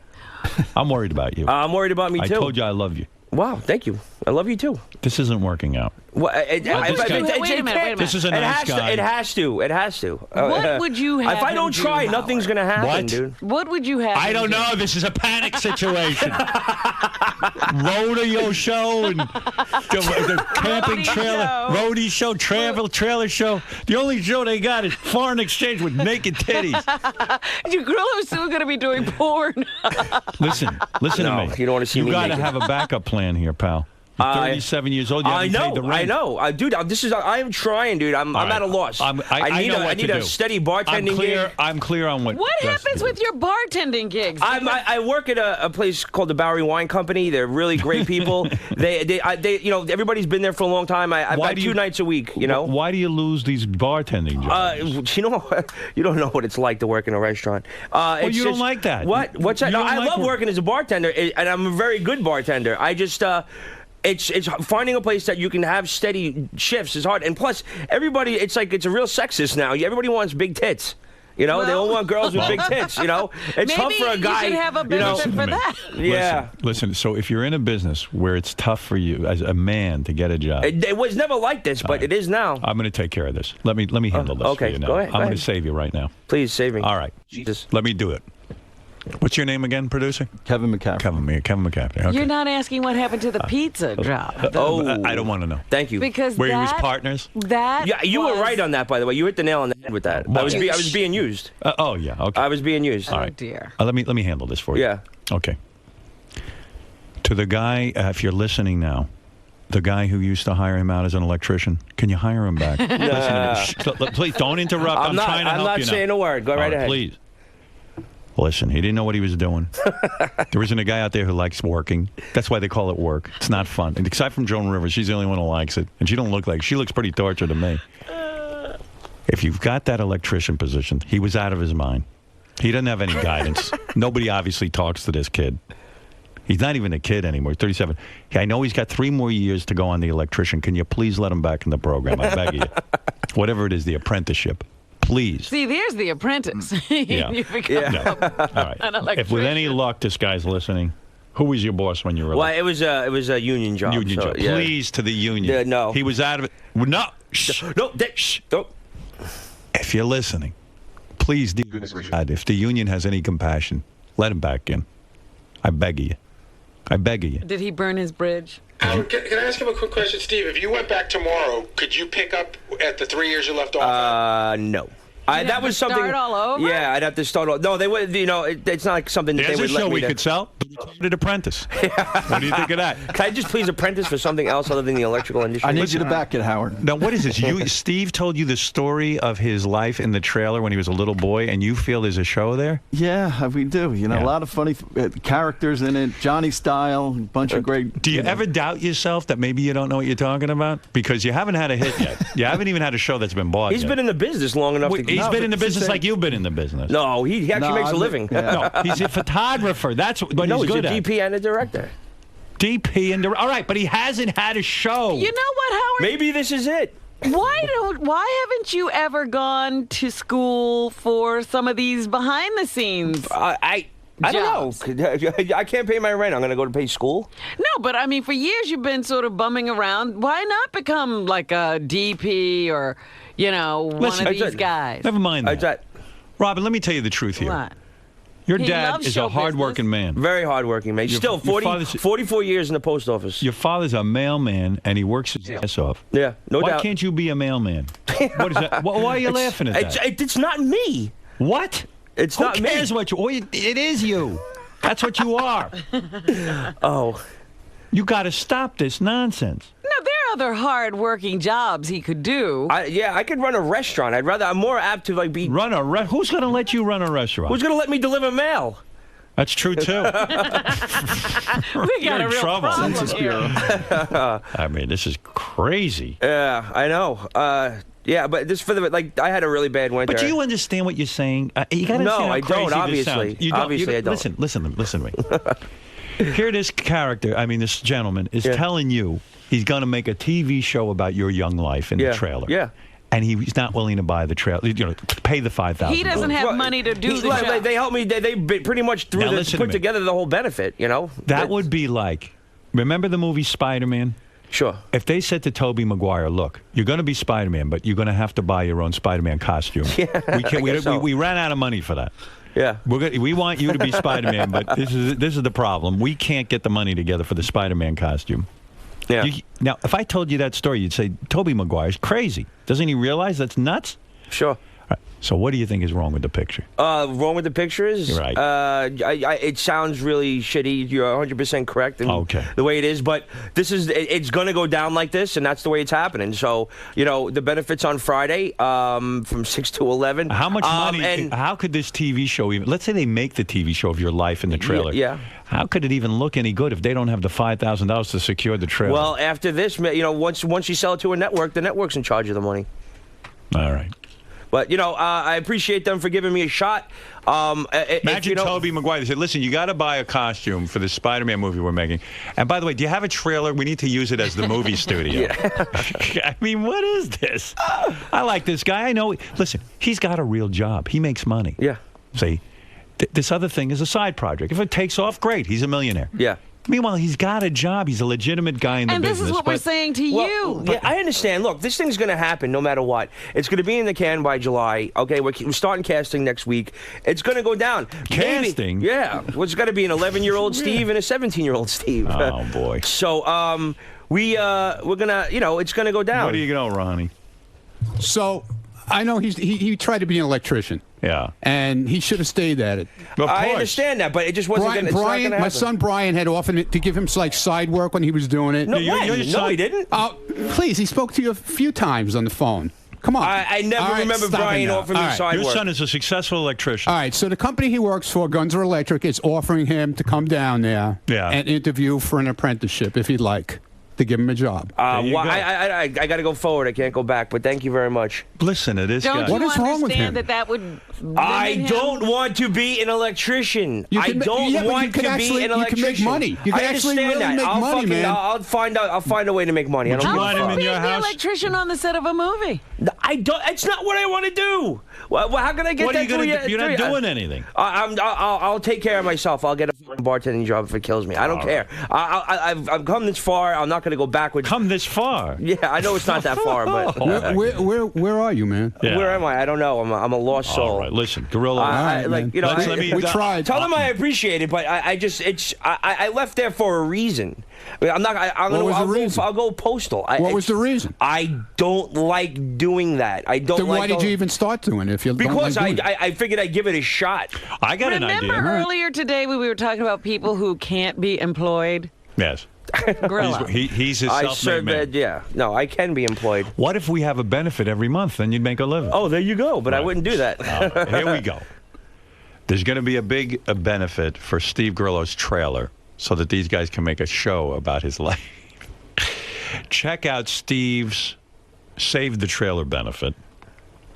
He's not asking for a donation. He's saying if you want to come to the concert. It's $10 at the door. That's it. Right. And there's going to be food there and drink specials. And how are you making money with this? Everyone's donating their time? Just hopefully, yeah. Well, everybody donated their time. I really have nothing to pay. The club, Pacha, my friend Eddie Dean owns it. He's nice enough to give me the upstairs club, all to ourselves, for 5 hours. You know, people, it's basically, I've done a lot of nice things for people. It's sort of like they're doing something back for me. All right. So how many tickets do you need to sell in order to save your trailer? Well, I'm doing a raffle giveaway away between the raffle. I need about 300 people to come, plus the raffles and stuff like that. So I should be able to pull it off. So if you sell out, how much would you make? I would make probably like five. I would make the exact amount I need. And that will pay for how many months of the space? It would pay for the money I owe already and this season. So this season would be taken care of? Yes. And you'd be able to park your trailer there, or else they'll tow it away. Yes, they'll They're going to tow it tow away. your house away. Yeah, pretty much. Whenever you hear the sentence, they can tow my house away, you know you're in deep shit. Wow. I'm trying, dude. Well, what is your name again, sir? Kevin McCaffrey. Kevin, good luck with your shows. I believe in Steve. I hope he does make it. Well, I yeah, love a little him. positive reinforcement. Thank you. I do love you. It goes a long way. I would watch the show if it means anything to you. I mean, I'm with you. This kid's about as fascinating as it gets. I'm saying that they should be filming all of this. Him trying to find a way to make a reality show and get himself into show business. Yeah. Well, we filmed a little bit on the street before he came up there this morning. Just start. Yeah, well, how'd that go? It went pretty well. Yeah. Listen to me. Yes. I don't want you to end up a loser. Me neither. All right. I want you to be a winner. You know he dedicated a book to you. I know. I have a lot of. And I'm responsibility. so sorry I did that. Why would you be sorry? I mean, That's look at horrible. you. You're That's making me horrible. embarrassed. It was about me then, not me now. Go out there. Yeah. Find something you can make some money with. Yeah. You got a wife now. I imagine you're going to want to have kids someday, right? Yeah, that would be a nice thing. All right. So come on. If this doesn't work out, these guys, okay, they're top company. They're going to give you a shot. If it doesn't work out, it's enough with this acting. You think this is the final? Or keep up with the acting, but get a little something. Become a model or something. Yeah, a model idiot, right? No. But there is a way to work and go to acting class and continue to do auditions. Sure. Yeah, just been a struggle. Listen, even Rodney Dangerfield, who you mentioned, who made it older, he was a salesman of aluminum siding. Did you know that? Yeah, he went door to door. Yeah, that's right. It just being an electrician, I guess in a weird way, it doesn't suit my personality. I got there and I just felt like everybody looked at me weird. Everybody I'm a fun person. I like to talk, and these guys were like, "Who is this kid?" You know what I'm saying? I just didn't fit in there. It was a horrible experience. All right. Well, all right. Maybe there's something better for you down the road. I respect them. I think they're great. All right, everybody, great trade, check out Steve's Save the Trailer benefit concert. I don't think it'll be depressing. I'm sure it'll be a lot of fun. It's got to be great. I'm worried about you. Yeah, you should be. Right. On 46th Street in Manhattan. Pasha is the place. All right. Steve. Oh, wait, could I, real quick, my cousin's a Navy SEAL. I wanted to say hello to SEAL Team 5. Well, what about you joining the Navy SEAls? That would be terrific for you. I think be good. that's over too. But no, he's the SEAL team leader, and I'm proud of him. Well, and we're all proud of him. Yeah. Could you make a show about that guy? Yeah. Well, all right. Yeah. Well, thank you very much. I appreciate you having me on. All right. I love you, man. I'll keep in touch. All right. He never told us these stories that got this guy. What was the story you heard about Steve's childhood that intrigued you? He's got one friend named Johnny Style. Okay. And everything that happens around Johnny Style is pretty funny. So it's not Grillo, it's Johnny Style. He was everybody he's with, his mother in particular. What's funny? What was the story he told you? Well, she had her thumb on top of Grillo all the time, and no matter what was happening, he had to be home at 10. And she'd scream at the top of the mountain to get hold of him, and he'd come running always. And that happened till he was 17. It still happens. Still happens. Yeah, I'd be down by the lake, maybe, getting a couple first experiences, and have my hand up a girl's shirt, and then all of a sudden, Steven, and then it just sort of ruined the whole mood. I had to go run back home. Oh, that sounds like a beginning of a show. Yeah, Well. Wow. So Steve had to be home by 10 o'clock, and you felt that was a good story. Let's make a show. Magic. Yeah. Well, Robin, that's why we're idiots. You and I heard that story, and we passed. So Steve's mom would yell out, "Steve, get home," and then maybe in the show you're going to have Steve running home. All right. Well, that sounds Well, yeah, it sounds good now, but it's even better later. Even better? Yes. All right. And maybe you could even exaggerate, like the mom will want him home at 9:45, which would seem more unreasonable. Mom, in the winter I got months. 15 more minutes. Yeah. Well, that sounds like a good story. That really turned. That's why you're. It doesn't translate on radio. No? No, not at all. On TV, it's funny. Hysterical. So your mom, the woman who plays your mom, will stand on the top of the mountain and yell out, "Steve, get home!" Yeah. And you'll rip yourself away from the. Or will you defy your mother? Oh no, because then she just get in the car and find me, which would be even worse. Are there any scenes where the mother gets in the car and finds him? There will be. There will be. Yeah. I was down. I was down at the lake smoking a joint, and I got pinched. So will we see that in the show when Steve's smoking a joint? Yeah, there'll be 4 small vignettes we're going to shoot just for this reel to, give everyone a picture. So. One will be the mom. Calling Steve home. The landlord is another one. We got Mason Reese is playing the lifeguard. There's going to be something with that. Well, everything Mason Reese touches turns to gold. So he's got a successful bar. Absolutely. More gold. Yeah, Can't you work for him at the bar? That would be even more impressive. Yeah, no. He doesn't want you. No, it's not that. It's that he doesn't do the hiring, I guess. It's a long story. I see. He owns a bar, but he doesn't do the hiring. Well, he's not just the owner. You ever get the feeling people just tell you that? Maybe. Do you think the owner does the hiring? No, he doesn't. Steve, I'd hire you, but I don't do the hiring. It's a complicated situation. Well, he's, the bar I'm working at now, they hired me. It's they're sort of partners and stuff. So. All right, so the story, one of the vignettes you're filming with Steve is when his mom tells him to get home at 10. Is there anything else you guys working on the vignettes? My friend, when he shit his pants, that's a pretty funny scene. It's interesting stuff. Yeah, he had a case of, I guess, he was sick, and he shit his pants so bad he filled his socks. He filled his socks. Yeah, so we see that, or it'll be implied? Implied, yeah. Of course. But, you want this on the network. No. All right, so that's a good story. Don't give too much away. All right, well, okay, good enough. We heard a little, we gave us a taste. Yeah, a little taste. Right.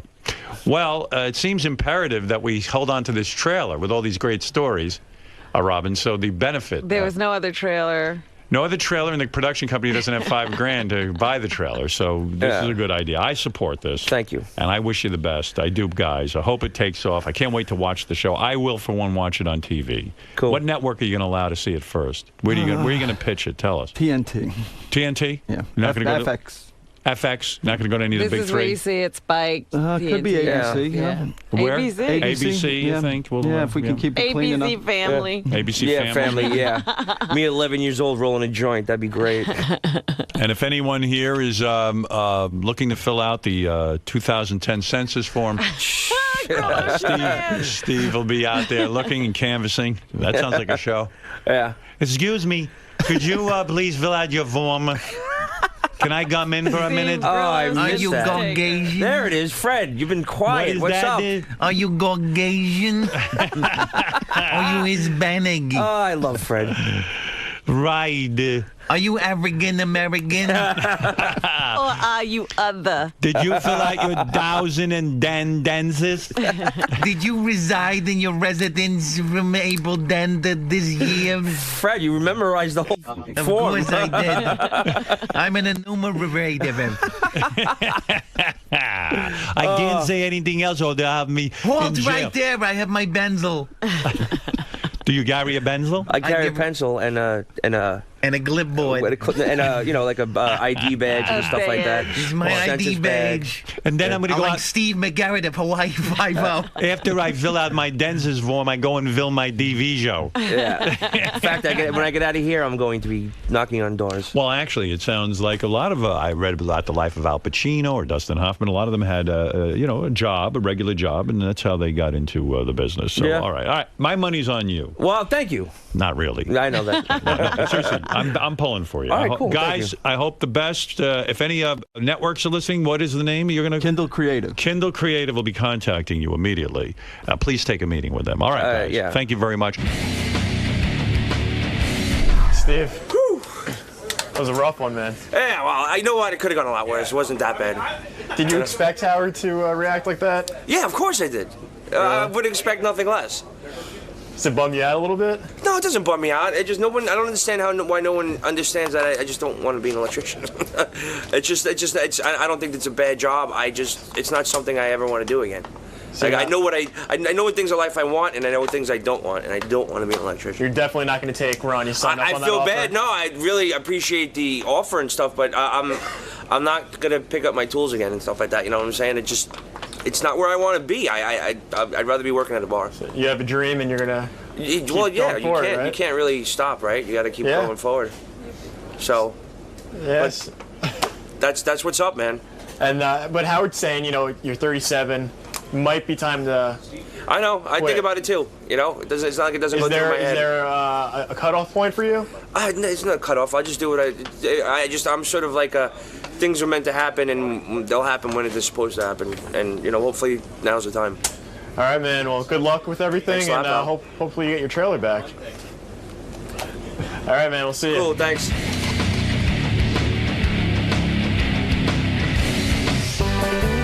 All right, this is it. It's a fresh trailer park. This is my trailer. This is sleeps about 9 people, cramped, but it's good for a family of 4, which is what we are. Here's my fresh mom cooking dinner. Show them what you're cooking, Ma. Ribs and potatoes and a London broil. This here is my shed. This is where I sleep. This is like a work shed, but I turned it into a bedroom. It's got a cot here for me to sleep in. We got a dresser, TV, and a cot with bunk beds. So if I got friends or relatives that come up, they have a place to stay. So this is where I sleep. This is where I have little fires. Everybody just chills out. Get the cooler, put it right here. Radio. The firewood's over there, and just chill out and have a fire and drink beer. That's about it. This is the trailer. This is the bedroom. This is my parents' place. This is where they stay. I wanna lay you down. King size bed. Can't beat it. All the luxuries of home. This is a couch that opens up to a bed. We got a little kitchen here. This table also folds down to a bed. You got the bathroom with the toilet's a little bit of an embarrassment. You have to pull this to flush it. So usually go down to the bathhouse to go to bed. You know what I'm talking about. This is the shower with a bathtub, but not exactly something you want to take a bath in.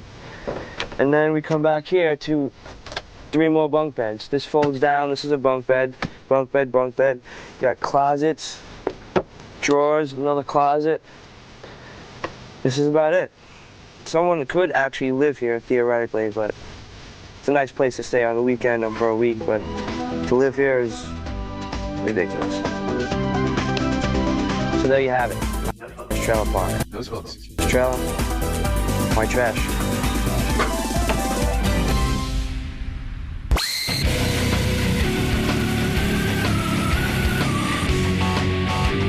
Ed Brown.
Oh, Lisa G's here with Headline.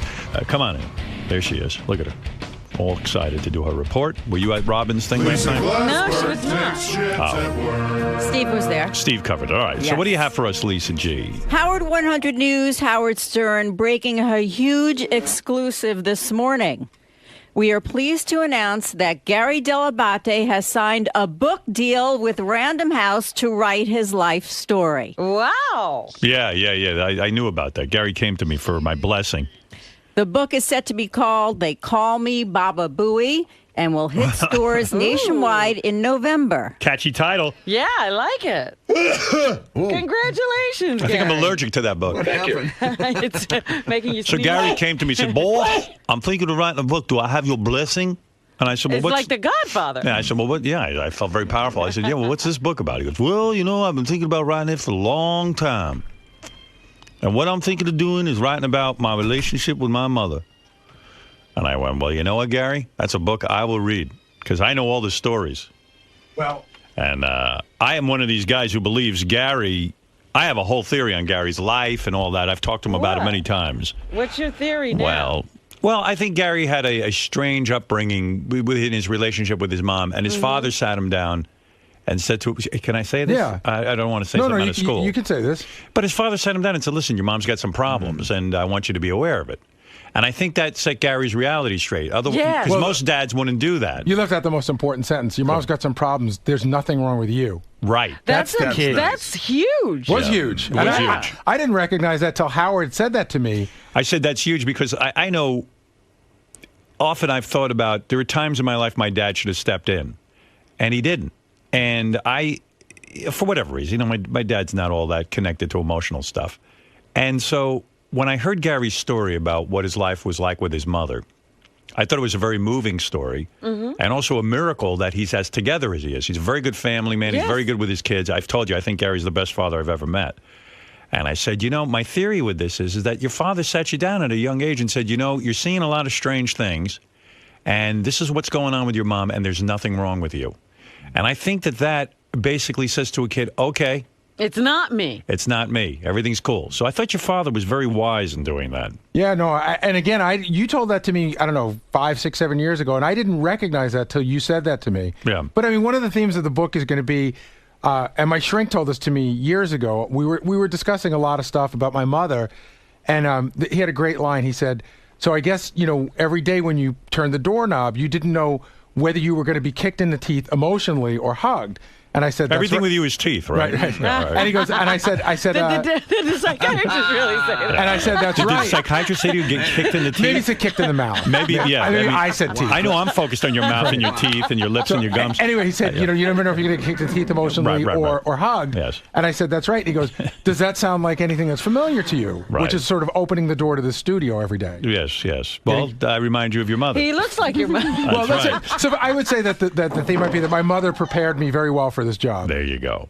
Now, is your mother, who is alive, your father is no longer alive, but your mother is alive, is she okay with you writing a book about your relationship with her? Yes. I sat down, I talked to her, and, you know, and the other thing that I made, you know, because I talked to people in my family, too, even cousins and stuff, like, I'm not mad at my mother. It was the things that were going on were beyond her control. Okay. You know, she wasn't like an alcoholic or anything like that. You know, she had some mental issues. Right. And I don't blame her for that. And when we sat down and talked about it, it was actually very emotional because she's like, you know, I don't know. And I said, you know, listen, I'm going to tell the truth, but I'm not going to make you look bad. It's just going to be the truth. And she said, are you mad at me? And I said, I'm not. I'm not mad at you because I don't think that what you were going through was your fault. But still, we went through it. Does your mother understand what went on during your childhood? Well, she probably has a different perception. She has a different perception of it. Maybe my perception's different. But also, like when I tell stories, some of them she laughs at. Some of them she goes, "Did that really happen?" And some of them she goes, "Oh," and then just doesn't say anything. Right. You know. So, but yeah, we talk. I mean, I see my mom twice a week, and we talk about it. I mean, she's a little nervous about it, but. You know, like I said, I'm not trashing her. It's just sort of story of who, you know. It's the story of your life with your mother. Right. And then there's going to be a chapter in the book. I see maybe a movie out of this, Robin, because this is some story. Yeah. Yeah. This is. Really I've talked to Gary a lot about this stuff because, you know, I'm fascinated that he's that together. Yeah. After being raised in such an unusual way, and I think it'll be a good book. I hope it will be. I don't fucking blow it. I won't. And keep the kicked in the teeth story in there. I love that. Oh, it's in there. Don't worry. That's good. But there'll be a chapter on the first pitch. Oh. Really? There's gonna be, wait a second. That's there is Sal dressed as Gary writing his book. He looks intelligent. Yeah, look at that. He's got glasses on and he's writing like an author. Let's see. He's Chapter writing in 1. big block letters, though. Chapter 1, it says solitaire. Is that... Boy, that's one page. You're done with that chapter. All right, you're done with that chapter. Sal Chapter Gary. 2. Chapter 2. I wonder what this is going to be. You'll see this on Howard TV. It's very funny. Chapter 2, shit, breath. Oh. All right, Sal, thank you. Do you know the cover yet? No, we don't. Don't have the cover yet. Can Lisa be on the cover? But it's already available on. You can pre-order on Amazon.com. Wow. What are you talking about? You haven't even written it yet. Yeah, but I already listen. I have a due date. Hold on a second. 20, you can pre-order already? Yeah, 20,000 words are already written. Really? Yeah. Oh, I didn't know I've been that. working on this for a couple of months now. Oh, I didn't know that. But just haven't had, we're waiting for the right time to What if announce I it. pre-order and you die? Will I get my money Will back? they get his money back to him? They get a ghostwriter. Why do I need to pre-order that? Just so you know. Like I could understand if it was coming out in 2 weeks, but I mean, you got time yet before you're going to Do put you it have out. a draft that they can keep working from? What if he dies? Yes. We've got a lot written. We have a lot written. Okay. Now, you writing this with somebody? I'm writing it Someone with somebody. All right, someone's helping you out. Yeah, with a really good writer. Good Okay. guy. Written a lot of books and, smart, and he gets it and everything. Right. And, all right, so you have a due date. When is that? It's it's going to be available November 3rd. Has the publisher read any of it yet? No. No? No. How do you know they're going to like it? Awfully cocky over there. Well, because they know They the read a treatment? Yeah, they read a treatment. They know the Okay. writer. All right. They've seen his work. Okay. Just You fine. know, and we sit down and we discuss what's going on. We, every week. All right, this is big news. Guy comes to my house. We hang out. Records me the whole. Will deal. there be an audiobook? I know you Absolutely. love to read audiobooks. Oh, absolutely. Are you going to read the book? Well, I think so, but I had some other ideas. Then my mother said to me, I'll probably read the book. Really? Yeah. All right. I love that. Was a great experience recording the audiobook. Okay. Very good. All right. So, congratulations. Thank you. Yeah. Fla, fla, flo, fly. Yes. Thank you, sir. They call me Exciting. Baba Booey. I like the title. Very catchy. I think you should be on the cover in a gunslinger's outfit. Will you write the forward? No, I know, no. and I'm not asking He's him not to. asking me. I'm Please, not asking don't him. ask me to write I'm any not. forward. I'm not. Fucking Jackie had me write a forward once to his book. Artie had me write a forward to his book. At least Artie's book somebody read. Yeah, Artie's book was good. But Jackie's book? Jackie, and I put a lot of work into that forward. I'm not going to ask you to write it. Just so Thank you know, you. it's just not. We talked Who is about. writing the forward? Sarah Silverman's new book is great. She wrote her own forward, and I appreciate that. I think the discussion we had was that we would only ask somebody to write a forward if somebody made sense. Otherwise, I'll write it or there won't be one. All right. You're going to write it. No, that was a joke that she wrote the forward. I would write an introduction as opposed to a forward. Good. Have Lisa write it. You know who should write the forward is your mom. At least give her some opportunity to save her save face. Idea. She should get the epilogue to refute all Yeah, let her read all it these and then write her own. charges. Let her write the backword, so to speak. That's not a bad idea. Yeah. Sarah put in a midword in her book too. Yeah. Believe it or not, a middle word. There's never been a middle word. And as who far as wrote that? She wrote did. that. She wrote it right. all. Why don't you get Ross Zapin to write the forward? He knows more. Yeah. Can read that. I bet you the deep thoughts of Ross Zapin. Anyway, congratulations, Gary. Thank I know you. it'll be good. Thank you very much. Gary, so you just announced that you're writing a book, and it's called "They Call Me Baba Booey." Mm-hmm. Now, are you feeling the pressure? No, I was feeling more pressure to get the announcement out. We were supposed to announce like a month ago, and we were just waiting for a bunch of things to fall into place. But we've been writing the book for 2 months now. I mean, I got the deal put together about 2.5 months ago and started writing almost immediately. And now, are you hoping that the fans will see you in a different light? I'm hoping that the fans will be interested. I have a story that Howard has alluded to on the air that I've never told before, and I just hope people find it interesting. And now you said that you're not going to ask Howard or I guess Robin to write a forward for you. No, I Why? mean because it's sort of been done before, and it's not important to the book. If I were writing a book about the show, maybe, and I know it seems like the logical thing, but I don't think that anybody's buying a book or not buying a book because Howard wrote the forward. I thought he was incredibly supportive today, and he knows what the book is about. So I didn't want to call in that favor, to be quite honest. And you have his full blessing. Absolutely, this, right? I called him, told him exactly what he's going to be about, and I have his blessing. So I'm very psyched. Awesome. Good luck, man.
So this girl Debbie's here to test my brain, see if I'm crazy or not, and everybody else's brain that they're going to test. Okay? I'll tell you right now, you're crazy. Wait a minute. The chick is hot. How the hell am I going to concentrate? I know. She's smoking hot. How am I going to do that? You can't have your behavior analyzed with a boner. Yeah, exactly. Let's bring Debbie in. Are you ready for this? Ready for what? The big personality test. Oh, okay, right this way. Right. Now it's a personality test. What did you think it was? Sort of a behavioral. Crazy test. If I'm going to see if I'm not. Well, it's going to test to see your mental health. My mental health? Yes. How am I supposed to concentrate? She's too hot. That's great. Debbie, how does this process go? What are you going to actually analyze? Well, we're going to analyze things from their personalities to things like depression, anxiety, the things like narcissistic personality disorder, dependent personality disorder. There isn't anything that won't be found out with this test. Is this a written, exam style test, or well, is this more... it's a true-false 175 question test. It's highly reliable, highly valid. It's one of the best tests out there, so it's the most objective test we could find. Now, do you know anything about the subjects you'll be testing, besides Howard and Robin and some of the people on the air? Thank you. What do you mean? Do you know anything about their personalities going into this test? Yeah. I mean, I'm a huge listener. I've been listening forever, so I know as much as anyone can know from listening to them on the radio. So who do you think early on is going to be the craziest? That's interesting. I probably should have thought of that before coming. I don't know. I have to be quite honest with you. It could be a dead heat. Well, it could be a dead heat, and the people that appear behaviorally more crazy, whatever word you want to use, may not be the ones who are actually underneath hiding something. So you don't know. It could be anyone. So let me just explain. You don't have to do any of that yet. I already failed. What we're going to be doing, this personality inventory is going to test you on everything there is to test you on when it comes to your personality disorders, anything that's in you, syndromes like anxiety or depression, or, if there's a mental health issue, it will show up on this test. Okay.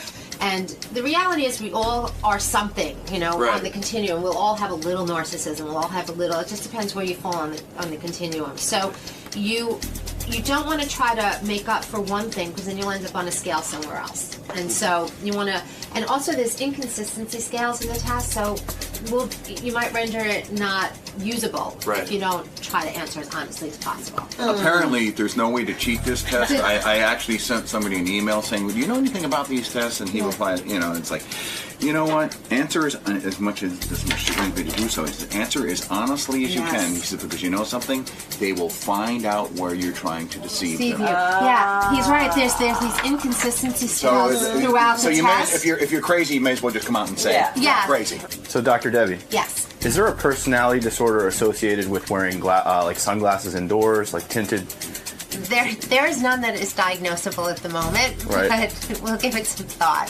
They might be odd questions, but you want to try not to second guess on how it's going to make you come out, right? You shouldn't worry about how you're going to... Right, and there's all sorts of inconsistency scales, so you just want to do your best to just say what you got to say. Understood. I think we're ready to roll. So, bye. Nice to meet you. Nice to meet you. Thank you for my test. You're welcome. And I guess I'll be back with the results. Yeah, great. I can't wait. Okay. It's going to be good. Nice to meet you. Bye, Hal. And you'll see how normal I am and what bunch of maniacs I work with. Steve. Greg. The experience. Overall. I'm trying to remember if I've ever taken anything like that. I don't think I have. Right.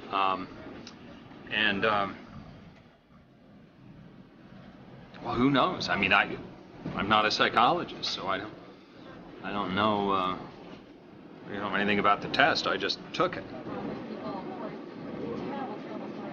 Benji, you seem to take a little bit longer than the other.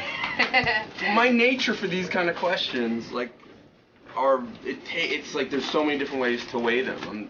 Well, you're also, an admitted overthinker with things. I guess so. You're very it would considerate. take his time thinking and circling and question marking. Yes.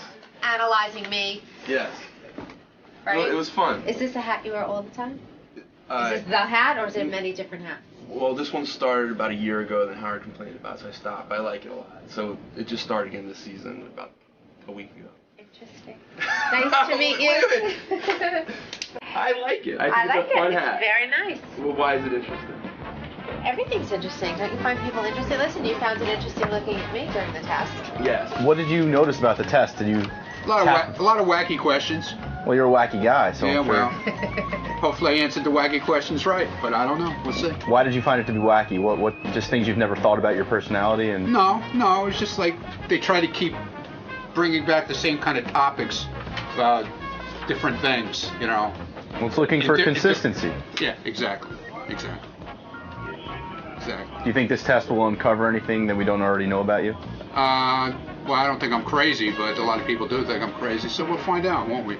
You look very relieved, Robin. I am relieved, because if they find me crazy based on that test, I won't mind. Fred? Yes. Do you have a similar experience? Was it enjoyable? I still think I'm okay. Otherwise, I'm sure that room was probably wired. So anybody that would be sitting there would be outside already with a straitjacket. So I think I'm okay. You didn't feel like you answered any questions? I'm sure I answered a shitload of questions that'll give people pause for thought, but fuck it. What's that? I walked by, he was screaming. It's really interesting, you know, sitting with each person, everybody responded very differently to the test. So that can tell you something about each person also. And I can probably talk more about that next week. But you get to know people's personalities. But interestingly, you know, the show is so telling of people. Like, people are so who they are in the show. Everyone was exactly who I thought they'd be. Like, there was no surprises.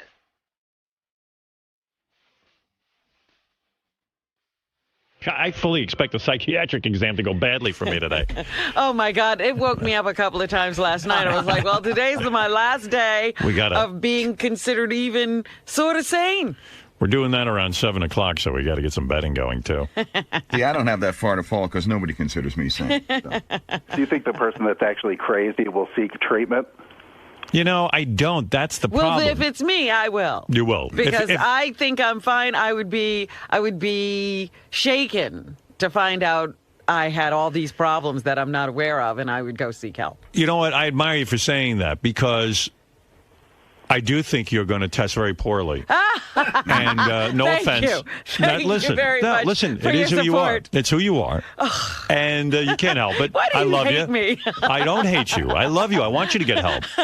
I think you need more therapy. I don't like all this running around in enemas and here we go. every minute. Even like the 15 Foundation. What's wrong with that? You're completely obsessed. And With what? I'm obsessed with nothing. No. I have a lot of different interests. Everything is very intense. There's tremendous frantic energy with all What of this. is intense? I don't know. Just stop it. You're making this up. Okay, see, You're told trying me. to paint me. No, you told me to tell you things, and then I tell you, and you get upset anyway. So that's why I can't tell you anything. You're impossible. She says, tell me what you think. And then I tell her, if you're a friend, you'll tell me. I tell her, and then she tells me I'm a fucking bad person. Look, I'm worried about you. Worried? Yes. What has happened? I think after the psychiatric test is revealed today. But what was worrying you before? Are you saying you're worried about me in the psychiatric test? Yes. Are you saying you were worried about me before? Yes, before. Before? What was going on? You're frantically running back and forth with this California to Europe to I am God not knows where. running anywhere. And you all weekend you're busy. You're too busy. My cat is sick. What, was I supposed to not pay attention? No, that's not this. I'm not talking about this week. Well, things come up. Oh, I would have too been many. relaxing this weekend. No, you don't. You don't relax, and then you're busy with it, and then you're consumed with this strict eating regimen. It's not a strict eating regimen. I eat the way I like to eat. I don't know what's going on. I'm just glad you had your head examined here. But listen, you are not going to be the worst person. There's going to be one person who evidently, according to the pyramid of this thing, 3 of us will be okay. And I'm not in that 3, you say? No. Let me ask you something. Will you get help if you're in the 2 category? Well, if it surprises or shocks me, yes. Okay. Good. Because you're going to be surprised. I'm guessing all of this. Suppose you're the top tier. You're like going to say, I guess I'll go back for that 4th day and... Well, listen, I can't do more than 3 days a week. I'm miserable as it is. I spent so much time in that therapist's office. I was there yesterday, and I didn't want to go. And then all of a sudden, I'm there, and I went, thank God I went today, because look what the fuck is coming out. Well, that's usually an indication that you need to be there. The moments you really are resistant, yes. I really don't want to go here, I'm too busy, you're giving yourself all kinds of reasons that you shouldn't go. Right. Means something's up. Right. And then I went in there, and all of a sudden, something was up. Yeah. Evidently, I was really irritated this weekend. Really? By a bunch of things that went down. You're aware of some of them, because I had a discussion with you about it over the weekend. I don't know if you know what I'm referring to. I have to think about it. Yeah, you have to think about it. Oh, I know. Okay. Right. Yes, so yes. I really was aggravated. But, look, I don't believe, honestly, I can tell you, today when we get the results of the psychiatric exam, I do not believe that I will be in top tier. In the top tier. I believe it'll be Ronnie the Limo Driver or... And I'm being honest, and it's, Ronnie doesn't like to hear this. It's either I would bet the farm on Ronnie the Limo Driver, but Natalie Maines wrote me a text immediately yesterday and said, she goes, I'd bet the farm that Benji's way worse than Ronnie the Limo Driver. You know what? If Benji is way up, if he's the top, I will guarantee you he answered the question so he could be. Right. I thought that too. That went through my mind. Yeah, he'd stick it up. Because he lied about his age and everything. Natalie has a bug about me because what? Because I said I thought I could hook up with her, but I think it's good to be confident with any. She thinks you're a fucking nut. Well, maybe because I thought I could hook up with her. Right. That ain't the reason. Yeah, it is. All right. But I'm not the one craziest. I thought about it. So who do you think it is? Well, just based on Gary said it's a big shock. I wouldn't be a big shock to be the craziest. Look. And how crazy you are might be the shock. It wouldn't be. It just wouldn't. Well, it then wouldn't maybe fit. it's me. But But I don't think that's what Gary was saying. I think he said you're going to be surprised by the scale. Maybe, but what Gary has said, the shocking thing we're going to learn today about one of us, and this will be the person with the highest evaluation, that it's almost impossible to score such a high score in certain categories. You would have to be deranged, almost. And this test actually tests for bipolar, for aggressive behaviors, personality disorders, borderline personalities. I mean, this is a very thorough test. We're going to know. Unless it's coming out that I'm the most normal, he's going to say that's a bigger shock. Well, I don't know. But I'll bet you on that it's Langford. You think Steve Langford? Well, that's what Ronnie said to me. He said... Well, that's what I just was coming in to say. Yeah, he said everyone's forgetting about Langford. I do not think Langford. No. I think Langford... Have you ever looked at into Langford's eyes and really talked to this man? Yeah, you're right. It's disturbing. But what about Fred? Have you ever done that with Fred? I talk to Fred all the time. Right. I have no problem with Fred. You have never, really talked to Fred and realized what's going on? I talk to Fred a lot. You don't see what's happening there? No. Okay. Then you and Fred are the two. Maybe it was me and Fred because... You two maniacs connect, huh? I remember the day I met Fred was with you when I met you the first time, and I spent the whole day with Fred, and all we did was bonded the whole day. Nobody bonds with Fred. No, well, we did. He has an affect. He has an affect. Well, I guess we didn't bond then. I just thought we did. Well, I think we bonded, but according to how we did it. It's very hard to bond with Fred. All right, Fred. So who do you think will be the craziest one here? It wouldn't surprise me if it was me. You know why it could be Fred? I'd be glad if it wasn't. I'll tell you what, at least Fred. it would actually vindicate me somewhat from taking all this abuse for all these years. You know what, though, Fred? I'm going to tell you something, and don't be too upset by this. It really could be you, and I'll tell you why. Why would I be upset? All right. First of all, I want to preface this by saying I truly love Fred. Fred's one of the most talented guys I've ever met in my life. Butts before the shiv goes in. Right. Go ahead, the shiv's going to go in. I feel it. Go ahead. I'm prepared. I believe you have serious mental disorders. All right. And that you... You know what you're like? What? You're like the guy on the mental ward. By the way, I just told you the same thing. Who acts like a doctor. That's Jack Nicholson over there. What flew over the cuckoo's nest? I believe Fred. You're deluded into thinking that you're a doctor. Fred had a very rough childhood. Something I'm very privileged to know. Sorry and about shared that. with me. Well, had I known then what I know now, I would have not shared any of that. And he has certain personality quirks, I'll call them. That you know what I mean, Robin. I do the best with the cards that I was dealt. Don't leave me hanging here. You know Fred's peculiar, right? You both sit around a fire and you stick pins in the Fred doll. And like when I'm not in the room, that doesn't happen. Not with me. She's here. Wait. Don't bring in a lady yet. Well, Oh, she's outside. here. I'm gonna get her. Oh, okay, go ahead. I'm gonna go get You her. gotta go get her. And by the way, Don't leave her outside. She might get angrier, and our diagnoses will get worse. all this speculation, Ronnie's a fucking madman. And if it doesn't show up, then I'll know the stop test is it. bullshit. I'm not a madman. You're insane. I'm not insane. You're the angriest guy I've ever bullshit, dude. You're angry too, and you just. I've never seen. And I know you admit you're angry. We're but driving yesterday. What did I do? He knows. What the fuck? What did you do? Tell Robin what you did. What did I? Oh, The cab. yeah. What about it? What did you We do? went through that whole thing. We're driving along. Listen. You want to hear what happened? Yes. Okay. All right. So I drive every day in this city. Yes. Okay. And this lunatic never drives in this city. Right. Okay. So we're driving up Central Park West, and this south, and this guy in a cab decides he's just going to cut out. Uh-oh. But I Right. didn't stop. I just kept going. Right. And I said to him, I said to you, I was fascinated. I said, Ronnie, what part of you believes that you can continue like this guy's not going to crash into you? Right. And he said to me, I don't know. But he's willing to go. I'm willing for to go. it. And he's right, because I see these guys back off. I wasn't criticizing him. I admire his driving. well, He's why am I a fabulous driver. madman then? But your whole psyche is like one of like, that's madness. No, that's how you have to operate in New York City to drive. That's how you operate. Professionally. If you drive like a guy like you that comes in once every 10 years and drives in the city, and he's going to jam on his brakes when that guy comes to pull out. Instead of going, he's going to jam on his brakes. Somebody's going to ram into him. And the cab is You going mean I would jam on my brakes? Yeah, exactly. Right. And the guy in the cab is going to keep going, laughing, going, "Hey, man, I'm on my way.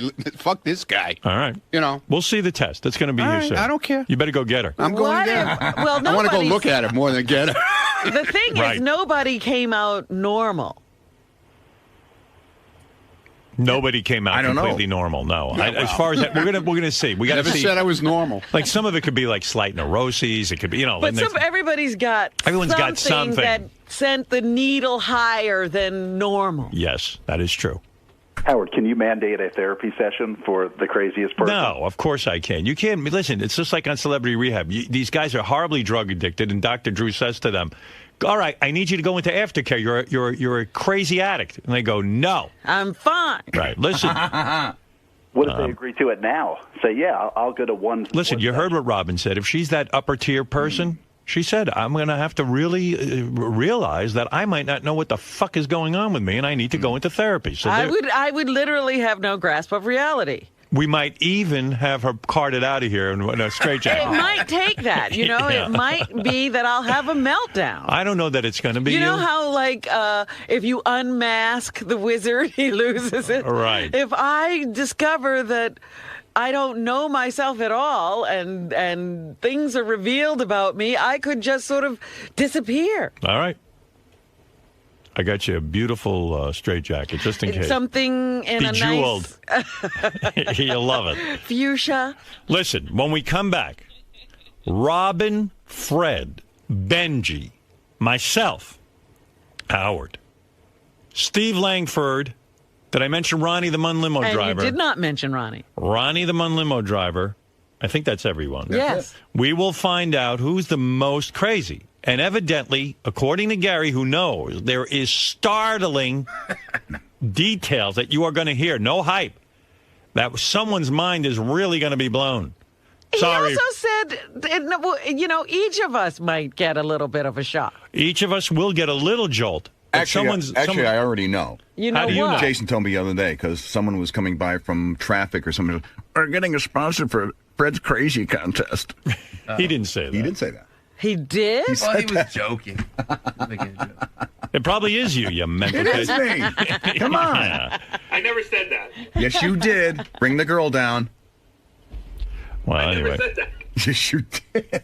Maybe Fred hears things as well. Yeah, I'm hearing things, so this will bear it out. When we come back, I would like to bet a little dough. All right. I have my feelings on who's the craziest. I'd like to make a little money on it. Go ahead. Since I dropped a fortune on the IQ test.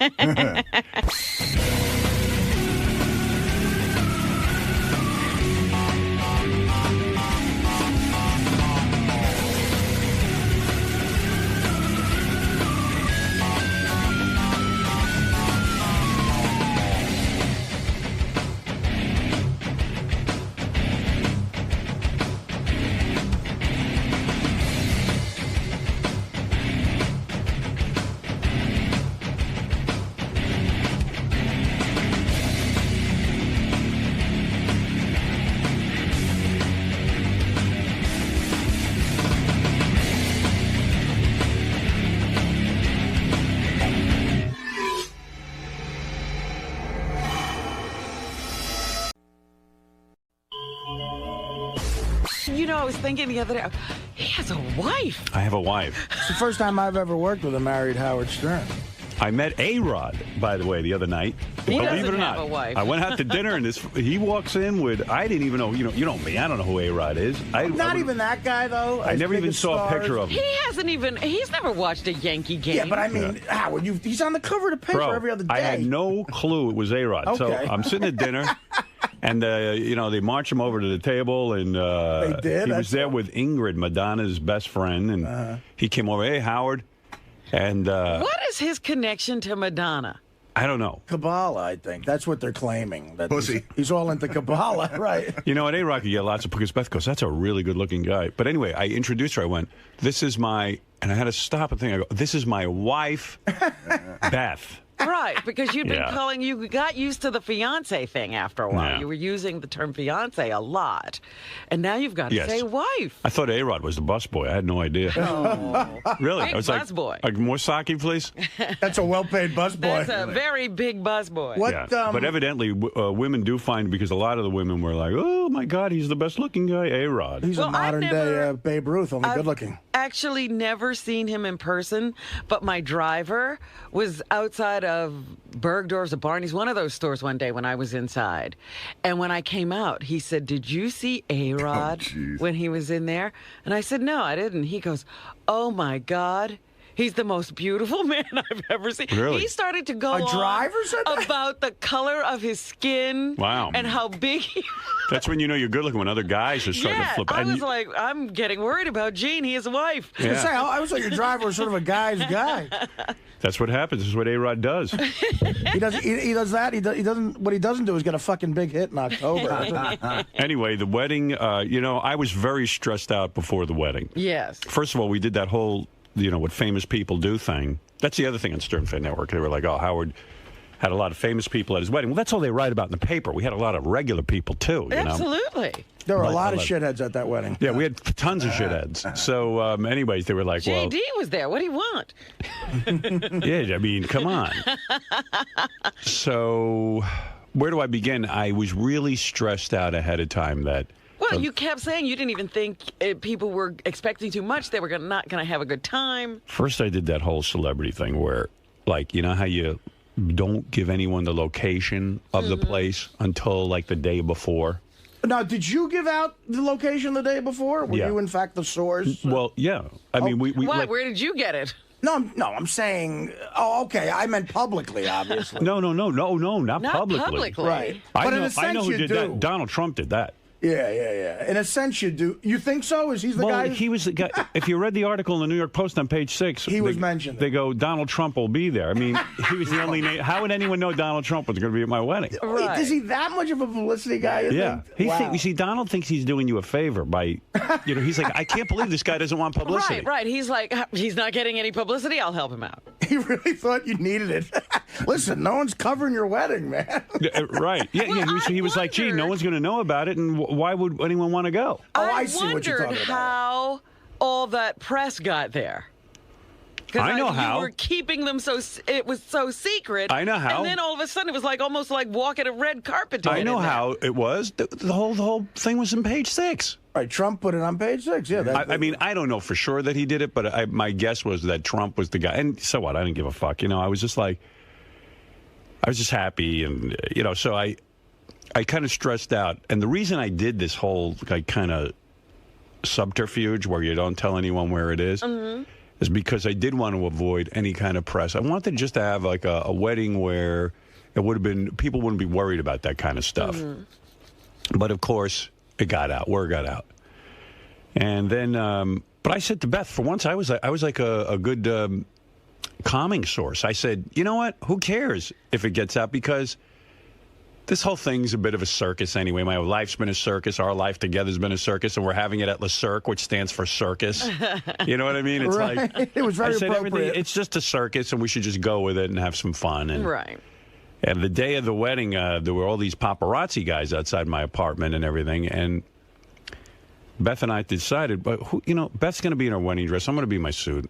Who the fuck wants to stand out on the streets, but next to the garbage pails? Getting your picture. And that'll be the picture of everything. So we did this whole thing where we ducked out on the paparazzi. You know, it was like a whole How'd you do that? Oh, my God, don't ask.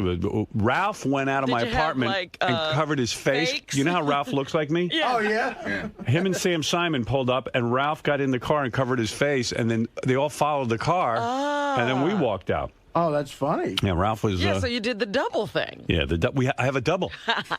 They thought Sam... Finally, Ralph has a purpose. They only Sam was Beth. I was going to say, they thought Sam was Beth. Oh, God. So anyway, you know, so we did that whole thing. So it was sort of gay in a way, you know, in the sense that, you know, here I am ducking the paparazzi and being a douchebag and, you know, hiding the day of my wedding and hiding where the location's going to be. But I was just like... up until, you know, a few hours before the wedding, I was like, well, I have no idea where I'm going.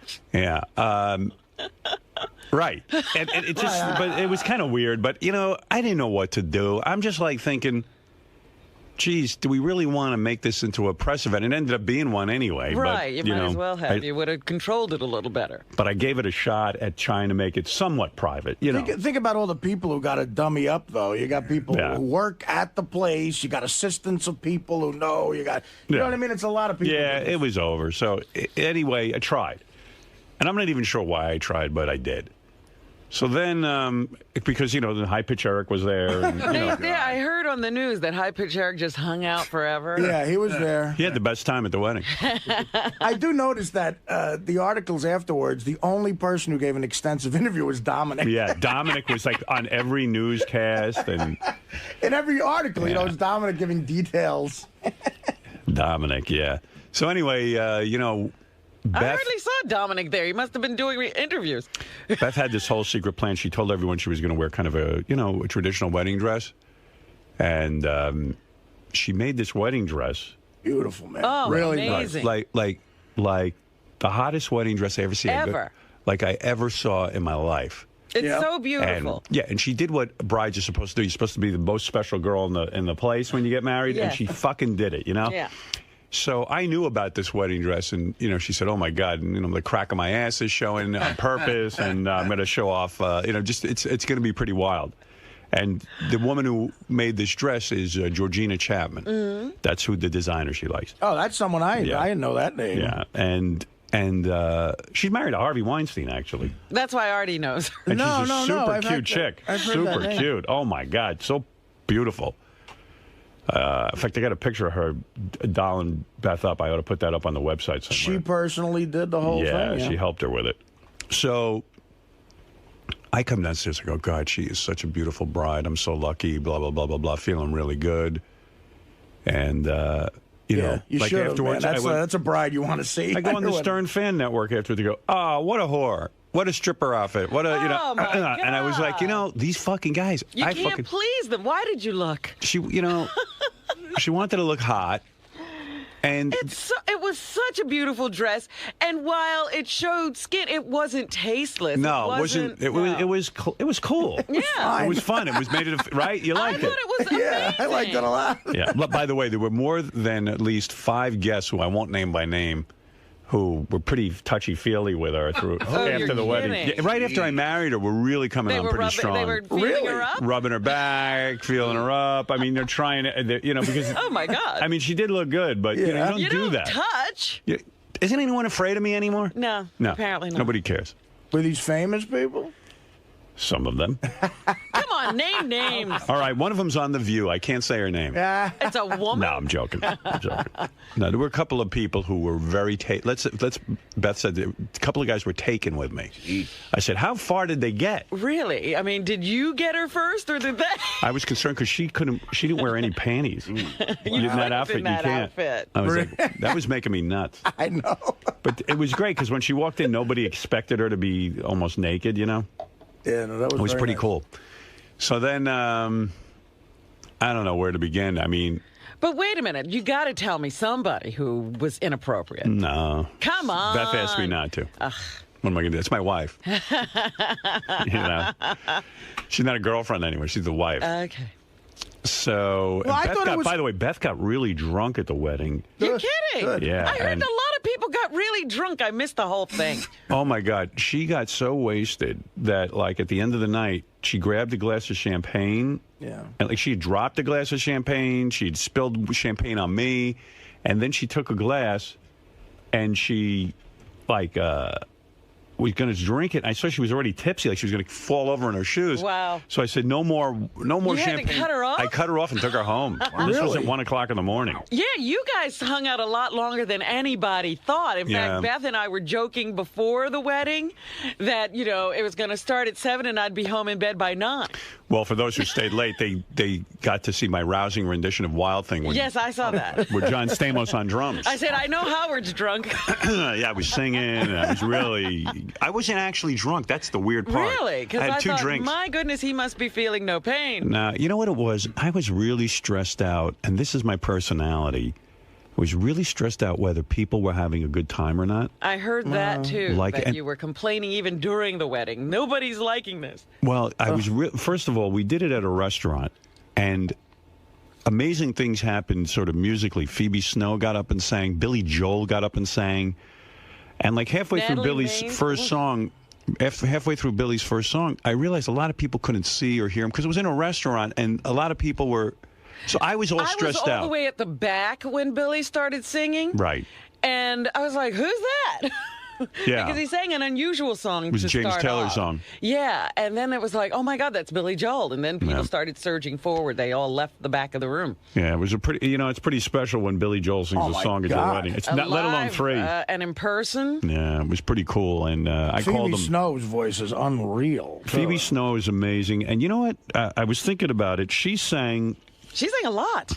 Yeah, well, yeah. If you stayed, what happened was we had a back room. Right. Pat Monahan got up and sang. He was amazing. I heard all But I of felt like that. a lot of people had left by the time Pat I sang. don't know. I stayed for the whole. I saw it all, and Pat was incredible. No, But see, that's what you see. I was stressing out that people were leaving and not seeing Pat Monahan. Like, and then I felt like if Billy had stayed, he would have jammed a little with Pat Monahan. But you know, whatever. Yeah, I think Billy got out of there right after he sang, right? Yeah, and like a lot of people were leaving when the whole thing was going on in the back. But there was a huge crowd standing There was. around. I mean, there wasn't supposed to be a dance floor, and everybody started dancing. They were Yeah. having such a good time. It was fun. Yeah, it was there's, amazing. There's no way you would have been able to tell. It was who the left and- greatest. I've never had so much fun at a wedding. I was like, who would have thought that was a wedding? Yeah, right. Exactly. That was the idea, to have fun. So, like, the feedback I got from everyone after the wedding was everybody had like a really, really great time. It was like, a very special night. It was really unique. I don't know what time Artie left, but it just kept staying amazing. I left at midnight. I left at midnight. So I got, Artie left me a message, and I guess with Artie's sobriety, if you don't mind me saying this. No. With Artie's sobriety, you know. It's a little difficult. It's a little difficult to watch everyone drink, and I was real proud of Artie, actually, and I called him back. You got my message, I hope. Yes, that was very nice. And I said, you know, man, I'm real proud of you because rather than stay there and torture himself, he stayed till midnight, which is Or he more went than. somewhere where he could really have a drink. Yeah, either way. I heard someone told To a me. heroin den. Oh, maybe I shouldn't be so proud of you. You went home. I thought you were going home. I heard you went out to hang out with some of your drug friends. No. I played poker. I went to go play poker with actually AA guys. Oh, good. Yeah, but You had an alcohol-free poker game. Well, not alcohol free, but for a few of the guys, there's guys in Jersey I play poker with for years, and they play every Thursday night. So they were playing in Brooklyn, and I went, and I don't know, it was weird. Like I had to replace gambling. I had to replace drinking with gambling. Oh, for no. that. Oh, no. But Oh, no. I won some money. But Did you? Was it high stakes poker? Yeah, this is like a $2,500 buy-in. Oh, this is one of those real games. Yeah. It's dealer's choice, you know. It's like whatever. I went And it there. starts at midnight? No, it starts about 10. Oh, but they let you come in late. Yeah. They're, Oh. I've You been can friends come with in at any time, right? Yeah, I've been friends with these guys for a long time. Right. So it was. I was up $3,700. Wow. Yeah, that's what I. Did you win? I won. You won Yeah, $3,700. $3,700. But no, it's actually it's a weird thing because I know 3 of the guys are major AA guys. So I don't know. I just went over there and played cards. So some guys drink and some don't. Yeah, Oh, but it's that's not. good. It's very much about the poker game, Right. more than the drinking. So you know. These are serious guys. They don't want a bunch of drunks at the table. Well, they wouldn't mind that if they're losing their money to them. Was it really hard for you, though, not to drink at the wedding? No, like I say, if I could be at a place where I'm having fun, I thought my table was so much fun. I was with Jimmy and Sarah and Kelly Ripa, who was such a sweetheart. She was very nice to me. Right. Mark Consuelos, Chevy Chase and his wife, and Stamos and that hot chick he was with. So that was a fun table. Leah. Gal right. Pal, Yeah, she as was I saw in Us Weekly. very pretty. Yes, very hot. pretty. Well, come on, he's John Stamos. Yeah. He's prettier than her. Yeah, I know. mean, a girl has to realize John's still going to be prettier. And very nice, too, by the way. Yeah, Very sweet nice. girl. Yeah. So anyway, we had an interesting ceremony. We had Mark Consuelos marry That was us. hysterical. And everyone was like, "Well, why are you doing it?" Because it's theater, and Mark's he's a really nice guy. Oh, you know, my we God. got to know him. He took it so seriously. Yeah. That was what made it fun. That's why we chose him. The guy said, "I would really." When we asked him, he said, "No, I would really do a serious job." And he says, "And I'll keep it moving fast." No, it's quick. And Yeah. He was like the master of ceremonies. He was like, here we go. There was no really time to good. get bored. That's what was great about it. And Use there was your no awareness. long, sappy. You remember, I love Bubba's wedding because it was very kitsch. But that minister, when he started droning on. My God. Well, we didn't put anyone through that. No offense, Bubba. No, your vows were great, too. It was great. Oh, yeah. So anyway, that morning of the wedding, Beth wrote her vows separately from me. And you guys waited till the last minute? Yeah, we kept saying we have to write our vows. We had to write our vows. I've always been that way. Even in school, I have to wait till the last minute. Well, when she said, when we left each other today to go write our vows, I'm like, they're kidding. No. And with everything else going on. yeah, I mean, the only vow that I had written ahead of time was that I was laying in bed one night and I said, I vow to always TiVo all of our favorite shows. That was funny. Including the following shows. Then I listed Bachelor, Bachelorette, American Idol. I mean, Biggest Idol. Loser and Biggest Loser Family. That Right. was the one that got me. Yeah. So I listed everything in our TiVo. You know, so. And promising to shave all your disgusting body hair was nice, too. Yeah, and I start out with, like, I promise to do all the things that guys always promise their wives will do. Shave clip my nasal hair, shave. And I had this whole Dutch oven line that I left out. I know, I heard about that. Yeah, I left out the Dutch oven comments. Yeah, the party got well, cut. yeah, I was reading the crowd. They wanted me to move on. And then I realized I was going on with the funny shit for a while. And I said, this crowd's starting to think I'm going to treat this as a goof. Right. So then I got down to serious vows. I should have brought my vows in to read to you. Yeah, they Man. were good. Yeah? Yeah. Beth started crying. You got Beth to, she literally started bawling Hey, Gary, in the middle of the wedding. Make a note tomorrow. I want to read my vows. I don't know if I even want to share them, but maybe I will. I don't know. I'll see. I don't know. So Beth Ask starts. Beth. I mean, run it Feel by it out. Beth. Yeah. All right. Beth starts crying because Barbara Walters afterwards asked me for the vow. She wanted to read them on The View, and I went. No, she shouldn't be reading them. Yeah, I went, okay. And then I went home and I went, I don't know. She goes, email them to my producer, Bill Geddes. And I was like, I'm not going to email my vows. Yeah, some guy handing, Felt kind of with weird. his hands all over your vows. It felt kind of weird, Yeah, they're for you. And then, vows. yeah, and then it was like, It's become a cold world. She wants to use them. so then so we had this ceremony. Mark Consuelos was the guy who marrying us. And then Natalie Maines sang When I See Beth Smiling. And that was so beautiful when you guys were walking in. That made people cry. My criticism was, though, that no one could see Natalie singing. I didn't know who was singing it. That's what I mean. She should have been up on the whatever that thing is. That moment got to me because I was sitting next to Jason. I was standing next to Jason Kaplan and his fiance. And I was saying, could you imagine that guy, that super fan, sent that in, and the guy's dead now, and it's being sung at your wedding. I You said, walk down the aisle. He's listening or hearing this up in heaven. Wow. He would be so proud. Gary, give me the name of the guy who wrote When I See Beth Smile. Lonnie Heckman. Lonnie Heckman's song, When I See Beth Smile. It was Jimmy Kimmel's idea. Jimmy ran into Natalie Maines of the Dixie Chicks, who's a big fan of this show. He runs into her, and he wrote me an email, and he goes, I just spoke to Natalie Maines. I had this great idea. I asked her if she'd sing When I See Beth Smiling, and she said she would. Oh, that was a touch of genius. I was like, wow, that is really good. I said, you really think she wants to do it? I don't want to put her out or anything. He goes, no, she's into it. She wants to do it. Yeah, it was such a beautiful, it was so great. It was a great start to the whole thing. Yeah, sung by a professional singer like that, a huge, like a star. Natalie Maines from the Dixie Chicks. And was you're singing walking down the aisle with that guy. If there's ever never a guy looking down from somewhere happy. It's that guy. Yeah. I felt important, so it was really and it great. was all about Beth. I loved it. I loved the whole thing of it. I wish I had a copy of the song because I really didn't even get to hear it that much because we were walking and saying hello to everyone. Right.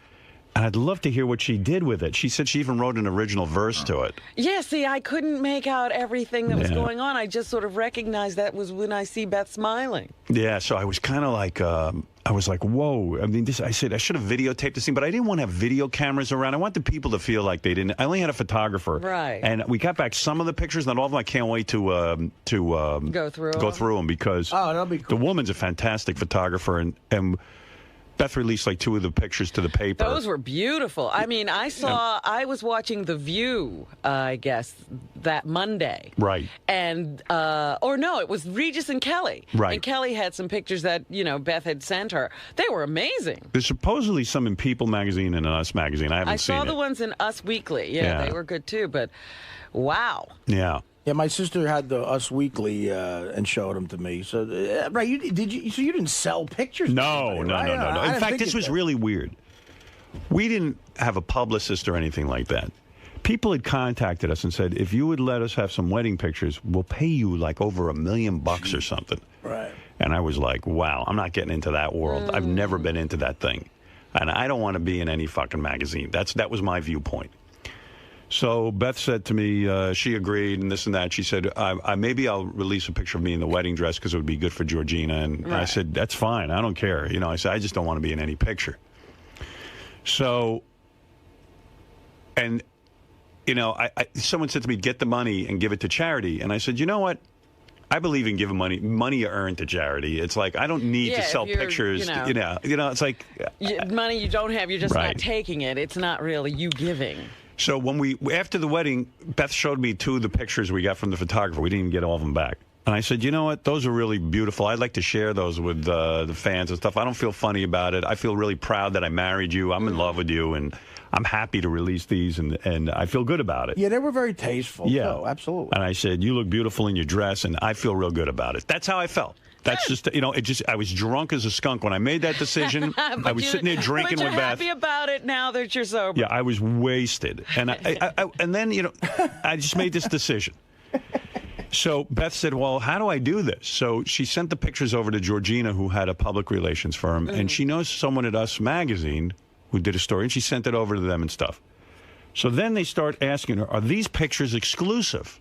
Right, because I saw exclusive pictures. Yeah, so Beth goes, well, she was honest. She said, look, I just sent these over to Us, and Georgina released them. We didn't know the people would pick up on them and stuff. Man.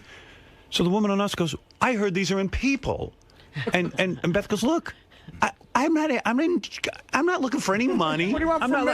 I don't know what to tell you. We don't even care. If you don't want to use them, don't use them. We felt they were nice pictures. You keep asking us for pictures. Here's the pictures. We're not in charge of whether they're exclusive or not, nor are we representing these. All of a sudden, I'm involved in these intense discussions. I said, listen, cut off all discussions. Yeah, you didn't even want to do this kind of thing, and now you're doing it anyway, and for no money. Yeah, I said, don't. I'm not looking for a dime. I got married. Here's a picture. Here's a picture. You asked for a picture. Here it is. Yeah. You were begging for a picture. Now you're yelling and screaming at it. So, anyway, ceremony starts, we walk in, and I got to admit, I was like nervous beforehand, more nervous that people wouldn't have a good time. I don't know why that matters so fucking much to me. I was having a good time. You did everything you could to make it a wonderful occasion. So I guess you do. I mean, I've given those things, and you do. You worry about every little thing going right and people just enjoying themselves and being comfortable. Right. So I walk in. And everybody's there. And Beth's idea was, we'll walk into the restaurant. She goes, and let's just walk straight right up. Like people having cocktails and eating hors d'oeuvres. We'll walk straight up and get married right in front of them. They won't even know. That was, I thought, the coolest thing ever. Yeah, Beth says, just do it that way. That way no one has to interrupt their party. It's entertaining for them, and then we're out. We were in a cocktail hour. We were at the wedding. Right. So I thought that was cool. That was a good format for other people to take note of. Yeah. Enough with sitting down. And now we got to move to another place, another place, and another place. Yeah, we walked in, boom, right up to stage. Natalie started singing When I See Beth Smiling. And then, bam, we hit the, whatever that thing was, a little stage area. Right, the hoopah. People were calling it a hoopah, but it was not a Mark Consuelos was more of a padre than a rabbi. Right. Well, yeah, he was a reverend. He was a reverend. And this guy took it so seriously. I mean, I can't thank this guy enough. He put thought into it, and he went out and got a license, and he found out all the rules, who has to sign the marriage certificate, blah, blah, blah. He had Kelly carrying around the license. Yeah. Kelly was hunting people down to sign the license, you know. Right, it was so funny. Yeah, it was great. And that's a great couple. They were really just nice people. So they did that. So then Mark starts the thing. Natalie has sung already, and Mark starts his thing.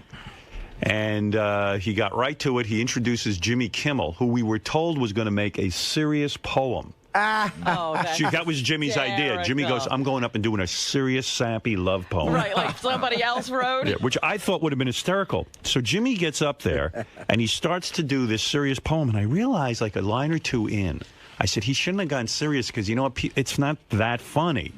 But then all of a sudden, he wisely went to funny. Right. Here, he did. He called an audible there. I thought he did that on purpose. No, he did it on purpose. But I thought he was going to go all serious. Right. Do you want to hear what he said? Sure, I heard it, but it was so funny. I think others should. I won't do it as good as he did it, because imagine in front of all those people, he gets up and he goes, love is patient. Love is kind. It does not envy. It does not boast.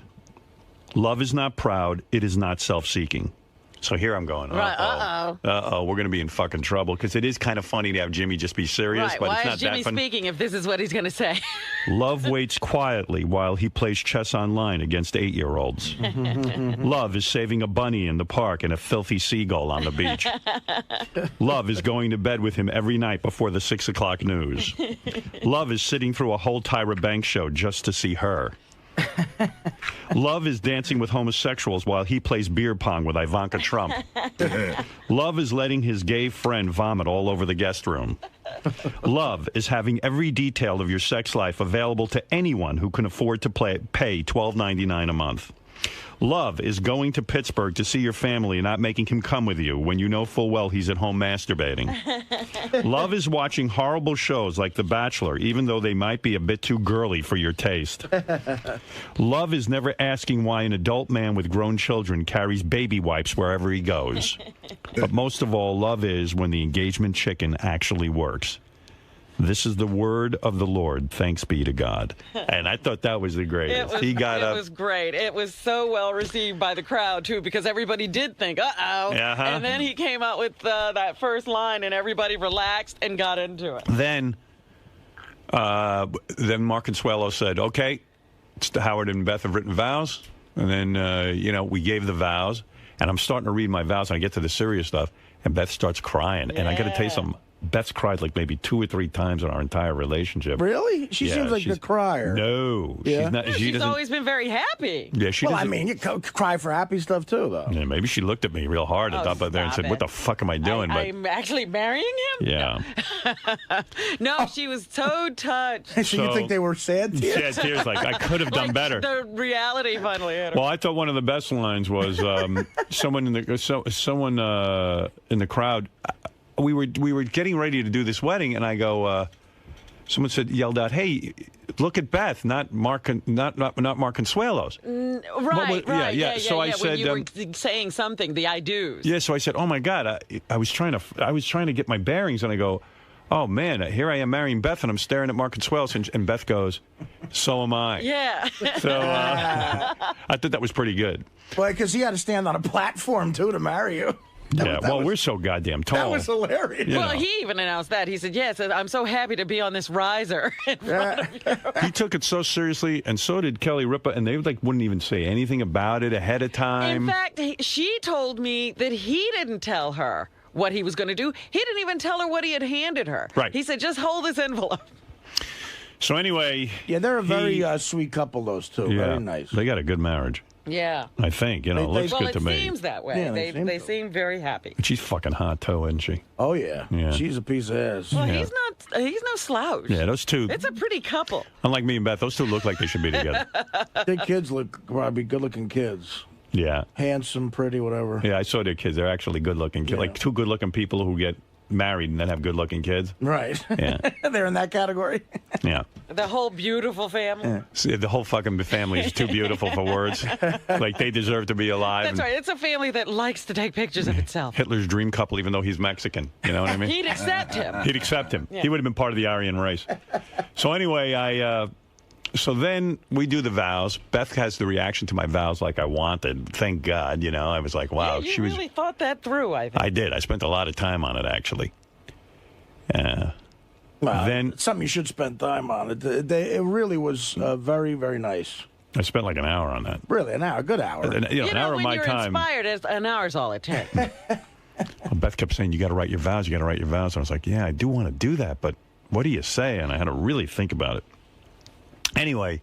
Brian Phelan, you mentioned him. I made a little speech. Right. Well, he was so funny because he was sitting way in the back.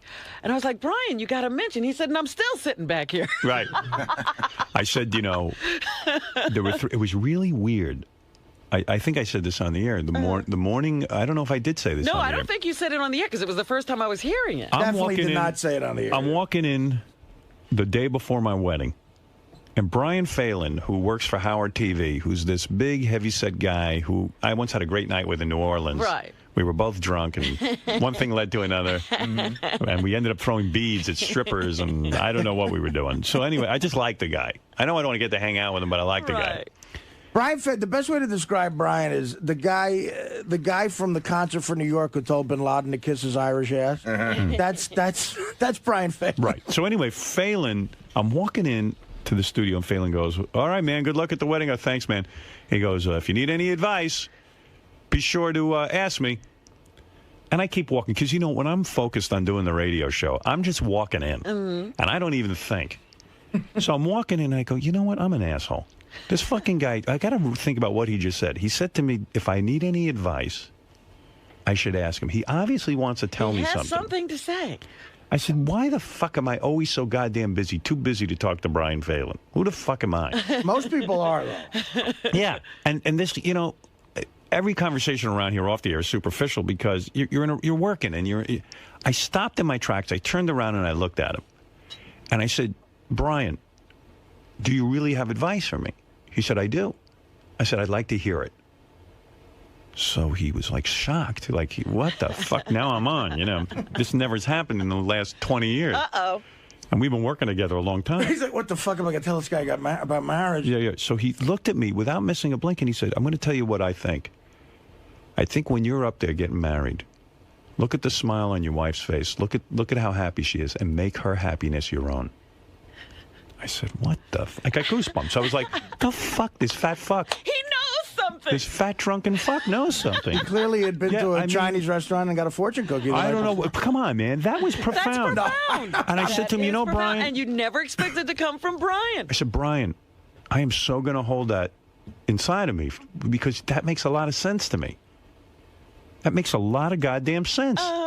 You're like a fucking Irish Yoda or some shit. The only problem is, what if, and you don't have this issue, but what if your bride isn't smiling? Oh, yeah. All right, then you better get off stage. So Make anyway. her anger and hatred your anger and hatred. So anyway, and then like he wasn't the only guy to give me advice. It was weird. Once I got into this advice mode, like all of a sudden advice was coming my way. Right. And the best thing I did for you was not tell you shit about it. Well, what would you know? Come on. Well, that's what I mean. Who was the second person I mentioned? Pat Monahan. Pat Menachia? Menachia. I'm sorry. Right. No, I mentioned him during the vows. Okay, then who else did you mention about advice? I can't remember my own fucking speech, but I thought there was. It was Don Buchwald and someone else. Who was the second person? Anybody remember? No one listened to me. You mean Brian? No. Brian and Don and... It was one other person. Terry, you're driving? Terry. Okay, you got it. Yeah. So then I'm talking to my agent, and I go, Don, you got any advice for me? Because now I'm thinking everyone's profound. And he goes, I do. I was like, wow, my agent has advice for me. And he goes, you know, when you're single, you're incomplete. And I'm thinking, wow, this is really heavy. And he goes, but when you're married, you're finished. So I was like, oh, man. That's one of the great lines. That wasn't good. Yeah. And then, Don's been to a few roasts. But He's a friar. Terry, the guy who drives me around, you know, because I'm too fucking famous to be driving myself That's around. right. How could you drive? If anyone saw me driving, it would be over. You'd cause accidents. This guy, Terry, he says to me, I get out of my shrink appointment. It's the day before my wedding. He goes, look, I got a full tank of gas. I could have you in Boca in 24 hours. Such optimistic people. Yeah. Terry McGregor. Who the fuck would go to Boca? I'd go somewhere else. Boca. But he goes to Boca because he's a golfer. Oh, okay. Yeah, he's a Boca. Go down to Boca Raton, hit a couple of balls. We could have a great time. The first time I got married at my house with my family, right? He says to me, I got a boat. I can pull up. Oh, He's going to get you out of there one way or the other. He's got all kinds of escape That's his whole wedding methods. thing. Yeah. He's got a whole I got escape. a boat. I got a car. What do you need? By the way, happy birthday to Artie Lang. We missed his birthday That's right. Saturday. I thought about you. the other day. I said it's Artie's birthday week. 41. Not a lot. A lot of people losing a lot of money on the internet. 41. I was going to say, who expected it? All right, so then, am I doing okay with the wedding talk here, or should we stop? No, it's great. All right, so enjoy. Keep going. All right, so then the next big thing was, now pronounce you husband and Beth wife. read her vows. Right. You did not cry. I did not cry, but I thought they were. You know what? They were beautiful. I want to read them. It was hard for me even to concentrate. I loved when she said, "We're a team. We're now Team Stern." I love that. Yeah, she wrote some nice stuff. Yeah, sweet. Now she's Beth Stern. She's going around being Beth Stern all over the place. Yeah, and she said, you know what else got me? Because the Tom Arnold had been in here the day before. Right. And you said, you've been married 3 times already. What hasn't worked out for you? He said, none of them had my back. Right. I never got that feeling that you marry because you want somebody to have your back. And Beth said, I have your back. Well, this was the eerie part of writing vows. Beth went in a room to write hers. I went in a room to write mine. And in my vows, I don't know what made me think of this. My friend Pat, I was running with him one day. And he said, you know what I like about marriage? He said, I asked him, like, what's the thing with marriage? And he goes, to me, he goes, I just like knowing that somebody has my back. And this stuck with me. So I came home and I told Beth about it. In fleeting conversation, 2 seconds. In my vows, she hadn't read my vows. I'm writing them. I go, I want to mention my friend Pat, who told me the greatest thing about marriage is, you have your back. And I just want you to know, honey, I have your back. Or something like that. Right. And then, separately, I thought it was really kind of eerie that she wrote in her vows the same thing. The same thing. I just want you to know I have your back. And it struck me because that's what Tom Arnold was saying he never ever felt when he was in those marriages. Roseanne didn't have his back, but she had his front. Every his other face. side. She had his balls. She had his face. She had everything but his back. Yeah. I don't know. He had her back. He had her back, her front. Yeah. So anyway, it was really beautiful. Then we went, and then we told everyone, let's go eat, and we went into this. Yeah, and that was the thing, because then when you walked out, everybody followed you into the party. Yeah. Well, Beth and I had gone to Le Cirque one night, and I said we were sitting there when we were trying to think of a wedding, and she said to me, this is such a beautiful room, and she goes, the thing that we love to do is go to dinner. So wouldn't it be nice just to take a bunch of people to dinner? Yeah. And it was the exact meal pretty much that we'd had. Now, I heard on Bubba's show and Adam Carolla's show, they didn't like the food because, it was like, foofy food, shishi. It's shishi, gourmet food. Yeah, but I tell you, I think it's the best food around, and it was just delicious. I heard Benji got the vegetarian meal. Good for you. Well, someone wrote, I think it was Richard Christie said, he was at Benji's table, and he said, watching Benji eat his vegetarian meal was like, right here, I got to read the exact quote. He said, it was like, he says, especially the asparagus, it was the funniest thing you ever see. He said, Benji looked like a fat bunny rabbit. So I thought that was great. That's great. My problem with that food is there's never enough of it. I like it. It's just too little. Well, then you that's load up on Bubba's, bread. I'm sure, a problem, too. By the way, trying Bubba... for a real, Bubba's heavier than Artie at this point. I know. Am I right, Art? Could you size him up? No, I don't do that normally, but, I mean, I was next to him talking to him, and he certainly didn't seem smaller than me. Yeah. I don't know. It was a great night, being surrounded by all the people we work with, people we know in our lives, people who've been good to us on the show. Yeah, it was amazing. I hardly ate because I was running around trying to say hello to everybody. Yeah, and it was and Artie hardly ate because there wasn't enough food. That's right. And so, I ate everything. He ate everything, and he hardly. Every one of my plates was clean. Excellent. So it was kind of this fun night, and then like we're sitting and eating. And Phoebe got up and did 2 songs. They were, of course, serving the food during it. It was like, we had nowhere really to perform, but I hope people still enjoyed it. No. That was amazing. And in fact, she was like, she wanted to, she was like feeling like she was interrupting people's meals. And people said, no, keep singing. Phoebe got up and did 2 songs. And the 2 songs that she did were, I'm spacing out. I can tell you if you want. Yeah, Sam Cooke's song, right? No, it's Everything I Do, I Do It For You, the Bryan Adams song, which was, I wish I had, we got to get Phoebe in just to sing the 2 songs she sang at my wedding. Didn't you see Darling, You Sent Me? She sent you sent me. You sent me. Is that a Sam Cooke song? That is. It is. Well, he did it, yeah. And the Bryan Adams song, that was great. I saw her interviewed. She said it mentions marriage or something in it, so, Mm-hmm. So she chose those 2 songs, and she was just brilliant and wonderful and amazing. And I called and thanked her a million times. It was really special. And then at the end, after they served the meal, everyone went back, and a lot of people performed. Like Stamos got on drums. There was a great house band. And everybody was like, "Ugh," and he can play drums too. Yeah, I know. That's when some girls told me. I didn't think he was that good looking until he started playing drums. And then, but I just want to make a point. So Phoebe started singing. Pat Monahan from Train sang a bunch of songs. Natalie and Jillian. So anyway, all right. So this is what we got to talk about. This is the controversy of the night. I'll write down everything because I asked everyone to compile a list of all the things that they saw. Right. So, when Natalie said when she'd sing When I See Beth Smile, I was happy about that. But I said, gee, wouldn't it be great if Natalie got up and did a couple extra songs? And I said to Gary, don't bother her about it. But if she did, it'd be really cool. So the whole night goes by, and everyone's getting up and jamming and all this shit. Natalie finally gets up. She finally gets up. And in fact, all summer long, we were going to call Natalie, and we'd hung out with Natalie a little bit over the summer. And I was going to say to her, gee, do you think you want to do some more songs? But I didn't dare ask. It would be really cool if she did Landslide, but I'm not going to say anything. Well, because it's not about that. You don't want to bug people and pressure them and all that shit.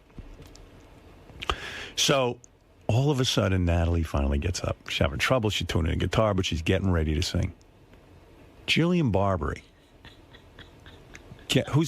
I like her, man. I love Jillian. I was sitting next to her during the wedding. Can I just make a quick... She must have been drunk or something. Can I make a quick observation? I love Jillian. I really do. I had a great time with her. She was the closest thing to having invited a whackpacker to the wedding. She was just such a... she's super fan. Like, she would go... I was, like, in the corner, and I heard the shriek. Oh, my God, J.D.! Everybody she met was exciting to her. She was having a great time. Yeah, she was. Husband's a nice guy, the whole thing. I love Anyway, she goes to Natalie, I'm going to get up and sing. I guess they'd had a discussion, and Jillian said, I'm going to get up and sing with you. Natalie came over at one point, and they got into a conversation, and they realized they were both huge fans, and they bonded over that. Right. But, Artie, were you here for this moment? See, okay, so you got to hear this. I would love to have heard Natalie Main sing Landslide, but Jillian sang it with her? Hold it. Oh, God. Jillian gets up with her. Oh, God. They finally start singing Landslide. Natalie barely is singing. Oh. Jillian's singing. Jillian is singing. Oh. And everyone's in shock. It was horrible. It was horrible. And I'm sitting there going, I didn't care. But it was such a great wedding. But I was like... I'm glad I left. I would have started drinking. Wind up singing at my wedding. So I realized Natalie Maines, who probably sings that song better than anyone on the planet. One of the best songs including ever. Stevie Nicks or anybody. Right. It's a great tune. She gets up there, and now Jillian is singing at the top of her drunken lungs. You know what? The whole audience started singing, trying to drown her out. This starts happening, and I'm in shock. And I don't know what anyone else is thinking, but I'm thinking like Jillian's going to stop singing at some point and let... Or realize that she's singing with Natalie Maines, she should shut up. Right. So anyway, all of a sudden, the song is over, and she gets off stage and she says to me, gee, do you think it's okay that I sang with Natalie? Do you think maybe the song got ruined? I said, listen, the song did get ruined, but it wasn't your fault. So Natalie wasn't on again. Trying to make... Did you really? Yeah. Oh, my goodness. So she walks down. Sarah Silverman walks up to me. She pulls me aside and goes, "What the fuck was that?" I go, "What?" She goes, "Oh my God, can you fucking believe?" Like, Sarah Silverman, if she had had a gun, Jillian would have been dead. Oh my God. She was insane. I know Jillian's listening to this too. I know, of course. And probably going nuts and all embarrassed, but it was funny. And but it was a light moment in the whole thing. people were pissed. I mean, there was a lot, and someone else I thought very Natalie prominent. was gonna sing. Well, I don't think he'll mind me saying this. I don't know. He wouldn't mind. Who are you talking? I know about? who it is. I don't think he'd mind. Sharippa? Yeah. He went. Steve Sharippa goes, and Steve and Beth worked together on a show. So he didn't say this to me, but he goes, "What the fuck is this?" He goes, "This is like karaoke." He goes, "I can sing better than her. That's it. I'm fucking leaving." And he walked out of the wedding. I had left before that, but I sent him home. She sent him home. That would have been a highlight of the night, landslide. Right. And by the way, so during the eating part of the wedding, a lot of people made a speech. Ralph made a speech. He was working on this speech for fucking 7 days. He ended up throwing it out. He's out of his Howard. He's so out of his mind. He comes to me and he goes, "How much time do I have?" I go, "Like 15 minutes." It's like, what? Like, really freaks out. And he's got cards and there's scratching all over them. It's like, he was insane. I go, "Ralph, you've been working on this for months." You really ruined his night. But I mean, by giving him an assignment. But the guy's had months and months, and he's like, "How much time do I have?" I go, "You've had 6 months to write these vows." Vows. Vows. There's a Freudian. That's my wife. Anyway, so he should have walked you down the aisle and given you away. Artie made a great speech where he incorporated that he had dedicated his book to me, and I was really moved by that. He fucking killed me with that.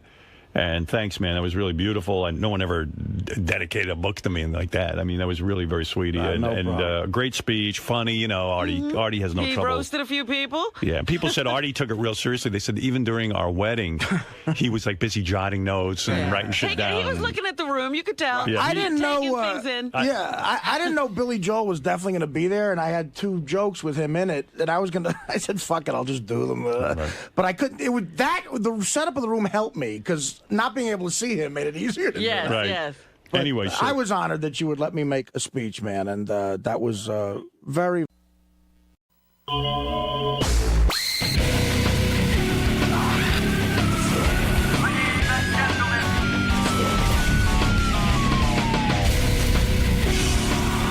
I've got Antonio Sabato Jr. on the phone, and I only Really? You must be very excited. I am because Hey, Antonio. Hey, Howard, how are you? What do you say, man? Hey, what's up? I used to watch your reality show all the time. I know. I'm really happy for that, man. It's really cool, man. You promoted the show and you talked about me. It's nice to meet you over the phone, and Robin and everybody who's in the room with you. It's kind of weird, though. As hot as you are, you know, like this guy got $2.5 million on a Calvin Klein ad. That's how good looking he is. Whoa. Oh, thanks, brother. This guy, as hot as he is, you never got the true A-list pussy, right? Well, you know, I've been with some, talking about my past, I've been with some girls that have been in there. Like, I never really talk about who I've been with, but Pamela Anderson is someone I dated. And, I didn't realize that because I was looking. So you're downplaying his credentials. Well, I wasn't doing it intentionally, and I apologize because that to a man that's very important, especially a good-looking man. But I was reading the list. Like these are all good-looking women that you banged, but none of them were A-list, you know what I mean? But now you're talking Pamela Anderson. That's something. That's AA. When did you get her? Like when she got off the bus, like Scott Baio, or did you, was it No, years I later? had we actually did it a couple times. We were together a couple times. The first time was when she was, I think, on Baywatch on the last season. She was just leaving right before she got married or something like that. It was a while back, so it was pretty good. Yeah, huh? Yeah. I mean, good for you. You're married now? No, but I'm engaged to a beautiful girl. And you've had a baby, right? Well, that's why I was calling you because, all right, look, I was critical of your choice of middle name for your child. I mean, anybody can name their kid whatever they want. What was it? All right. Well, it wasn't up to me. It was my girl's family because she's a native Hawaiian. And there's only a few left that are true Hawaiians. So this beautiful name that is really long. It's really confusing, but it means the beloved gift from the heavens. So it's really. Can you pronounce the name? Oh yeah, Kamakana Aloha Mai Kalani. It's a long middle name. His first name is Antonio. Well, you see, this is how it goes with my son, because he was he was born about a week and a half ago. So he's amazing. He's doing great. And his first name is after my name, but it's actually after my father, and we actually named after our grandfather. So my father was named after his grandfather, whatever, Sicilian stuff. Spell his middle name. I bet you can. Yeah, I can. Go ahead. K-A-M-A, that's comma. Right. Kana is K-A-N-A.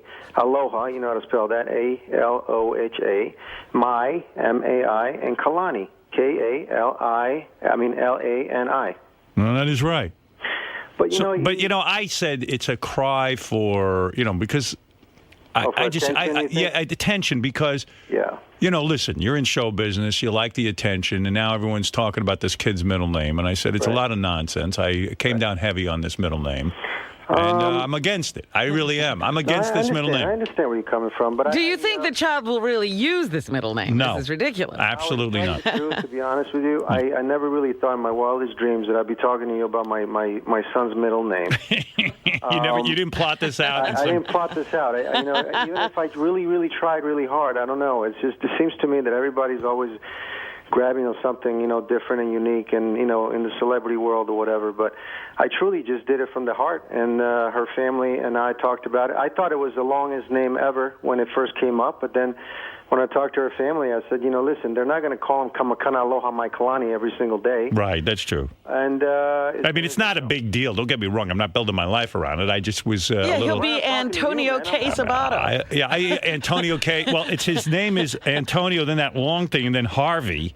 Harvey? Harvey is Cheryl's father's name, so we wanted to put both of the father's names, and then the third because he's the third. But this is a miracle child because first of all, Cheryl couldn't have kids. And Why? Because she had a major surgery at the time we started dating. She had some tumors removed. And at that point, we said, this is not going to happen. Yeah, well, your load got right through those tumors. Yeah, it went right, the Italian load. You're not kidding, man. That's a heavy load. It found its way. I bet you feel manly after getting her pregnant when they said they couldn't. You know what? I feel pretty good about that. You're right. Hey, are you going to... Seriously, I know something about you from watching the show. I mean, you're a major stud. What are you going to really be able to stay focused on this relationship with this woman and marry her? There's no way. Howard, you know what? I've slept with enough women. I've been with the girls. How old are you? I'm 39 years old. I'm going to be. He's ready to hang up his gun. Yeah, he slept with enough. He's had enough fun. You know what, Howard? My girl is so hot inside and out. How old is she? She's my age. We're about the same age, but she looks, 15 years younger than me, and she's amazing. She's beautiful. She's inside and out. And a chick has to be hot to be with you because you spend a lot of time on your look. Amazing, Howard. She's amazing in so many ways. She's beautiful outside. Is she a model? No, she's a normal girl. She sings. She loves to sing. She's always been singing and stuff. Now, what are you going to do when some hot model comes up to you and starts rubbing your dick? You're going to be in big trouble. Howard, you know how it is. You married the right girl, too. They give you everything. They give you everything in bed. They give you everything at home. Right. They're wonderful mothers. They're wonderful girlfriends. They're great in the sack. Is she great in the sack? She's amazing.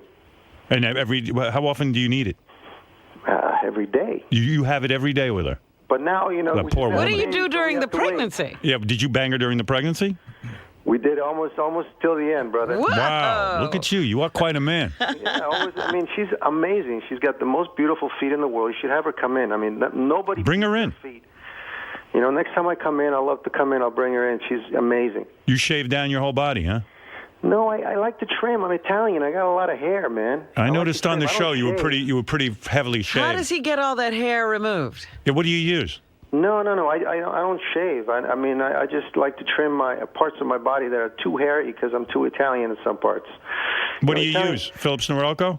No. Just a trimmer. That's what they have, a trimmer. Yeah. It's fabulous. Catches all the hair. I use that. Just a good one. The one that doesn't wear out. The one that doesn't, you have to plug in all the time. A good one. Yeah, so you're going to marry this broad and you say you're going to stay faithful. Hey, good for you. When's the wedding? I've been, we were going to do it around this time, but now with the baby, we'll just wait a little bit, and you guys are welcome to come along. Yeah, you've been, from the show I know you were married to that Tully chick for a while, right? Wow, that was a short thing. That was about 4 or 5 months marriage, so I wouldn't call it. How do you do that? She was way older than him, too. Yeah. I don't know. I always did things my way. Some things didn't go my way, and some did. You know, She seemed like a real nut. You're attracted to nutty chicks. This one's normal, though, right? Yeah, this one is normal. I was very attracted to nutty chicks. This guy has some. But how do you get married for 4 months? I mean, what happens? Yeah, I mean, you get married because you wanna pretty much get together with someone for the wrong reasons. You think you do, but you know for the right. But at the end of the day, you marry real quick, and then you move into a house. You get to know someone, and all of a sudden you start hating each other. Quickly, you start hating each other. You're like, you know what? He's locking me out of my house. I can't come back in my house. We're fighting every day. I mean, I don't know this person. What the f*** did I do that? I don't know how into our show you are, but Benji, this guy who works with me, he banged one of the chicks from your reality show. Which one? The blonde one that you threw off almost first. He did? Yeah. Well. What's her name, Benji? I didn't just bang. We were dating. Well, you So banged what her. was her name? You slept with her, right? Yeah, we were dating. Yeah. I love when they say dating. It's just like, do you actually take her out to dinner? Yeah. Yeah, he did. Yeah, what'd you guys do? What happened? How'd it go? We dated for a couple months. She's a great chick. Yeah, so and, why'd you we're break still up with her? friends. I guess because I'm looking to get married, and I loved her, but I didn't see us ending up getting married. Mm-hmm. Well, sorry to hear that. Antonio didn't see it either. Yeah, he didn't see marriage with her either. But I'm sure you guys both date a lot of great girls you don't get married to. That's true. That is absolutely true. I agree. Did you ever think of marrying Pamela Anderson when you were doing her? You know what? She had too much heat around her, man. Every time you went somewhere or whatever, and I mean, she was great. I mean, we had some amazing stuff in the bed. I mean, it was pretty quite amazing the few times that we did. Actually, just 2 times really. But wow. I don't know. She seemed incredible in bed from the Tommy Lee video. I mean, she's super into getting a job. You know what it is? She's got one of those bodies that are just kind of just perfect. Yep. The face, the feet, the legs, and everything like that, and she's really, really sweet on top of it. So you're into feet, huh? I'm into feet. You're too, right? I mean, sure. I mean, I don't care. You want her to have feet. Honestly, yeah. If they have feet, I'm fine with that. I mean, I'm not that into feet. Like, I'll tell you don't like ugly feet, do you? No, I mean, I don't want ugly feet. Yeah. But I mean, if let's say the chick's a 10 and her feet are like a 1. Like a little bent? Like fucked up a little bit, I'm like, I don't care. No, I don't care either about that. Yeah. But, you know, I got to check. She was amazing. I got to check out this chick you're with. I got to get a. Yeah, you got to look at her pictures. She's stunning. But more than anything, she's really, really beautiful inside. Yeah. I mean, she's just the perfect girl. And I mean, Pam Anderson with a big, giant, hairy toe, I'd still fuck her. You know what I mean? But then would you marry her? Would you continue? Would you do? You know, you never know. I don't know. If she had hooves. I think if she was missing a foot, I'd do her. But physical appearance has got to be important to you because you know, you're a good-looking dude, but you work at it. I mean, don't you do like 2,000 sit-ups a day? I mean, right now I don't do as much. I do other things, but I mean, people always say, you know, why is, you know, it's got to be everything. It's got to be the way you like a woman to be, your taste. Right. If a chick but if a chick is personally sloppy, like to you, that's got to be a burn because you're working your ass off to look good for her. Well, you know, I dated some girls that they were like beautiful and everything, and then you get to their place, and it's like, you know, it stinks. You know, they throw everything on the ground. They're not clean. They don't know how to cook and everything like that. So it's just a bunch of things. You know, you like to have things in common. You know, you like to be clean around the house and stuff like that. So have you ever gone out with a really great-looking famous chick, and then she smelled down there, and then like you're just like out the door? Yeah. You have. Oh, really? I won't tell you the name, but I know what it is. No kidding. Yeah. Well, I pay good money for that name. Yeah, I know. I can't do that. You mean this is somebody who's, you know, we'd all know, very famous. You seduce her, you get into bed with her, she's gorgeous. Mm-hmm. You begin to go down on her. Right. And like you're at her neck and you're smelling her. Yeah, and then what do you do? What do you do? Yeah, I mean, teach us. Do you back away and go? Well, if you're me, you do her anyway. But no, but what do you do? If it really stinks down there, what do you do? Do you keep going or what? No. You say no, right? Right. And then what about she says, what's wrong? What's the matter with you? Say I don't feel well. I have to go home. I don't know. What did you do? Did you end up banging her, though? You kind of move to phase 2. Maybe you just like, you know, you start having sex instead of going down there and change the things, you know. Were you shocked? Were you like, wow, this girl could be the one, and then all of a sudden it's like there's no way? You know what it is? I think it's also these girls, they don't have the best eating habits, diets and things like that. Yes. So it's got to affect their bodies. You know, they're beautiful and everything because they don't eat anything. You know what I think you're catching a whiff of sometimes? Yes, because some of these chicks might not know how to, they might not know how to wipe or something, you know? Oh, well, you know. Like, how hard is that to learn? Come on. It took me years to learn. I mean, are you into the anal thing and stuff like that? No, not for me. You see, not even for me. And some girls are like, you know, I like it. I'm like, it's not for me. It's just I don't like it that much. Yeah, because I've done it a few times, and boy, they hurt me. No, I mean, no. No, I mean, I've done it a few times, and then you might feel duty, like poking around in there. Yeah, I don't know. That's not for me. I meant to do it one other way, and that's the way that I like it. Yeah. You know? Hey, you must. So you probably were banging your fiance there, thinking, "Hey, I'm not going to have any kids with her, so I can drop a load inside of her." And then all of a sudden, here you are having a kid. A little bit of both. I wasn't afraid of having a kid anyway, but I knew that yeah, you're right. I knew that she was not going to get pregnant, and then when that happened, it was just like, you know, amazing. I think Antonio's going to have a hard time turning off the party. This is a guy who's used to a lot of action. Do you think he was? I don't know. I know what I like, Howard. I know what I like with these girls. I mean, I've dated celebrities. I dated the actresses, the models, and all that stuff. I just know what I want, and this girl, she does it for me. Let me ask you something, though. Do you think he's actually going to get married? I mean, they're not really married. Yeah, no, I will. This time. But he's got a kid. He's going to do it. You think? I'm going to do it. It's the right thing to do. Yeah. But the thing is, you know, you're going to have to, like, really seriously, like, change your attitude in terms, you know. You're going to have to stay home. Yeah, you're going to have to lock yourself in you're going to have to become like a priest. Because this guy has women. He has women throwing themselves at him. Where do you live, L.A.? Yeah, I live out of L.A. I kind of moved out of the Hollywood scene. You party at all?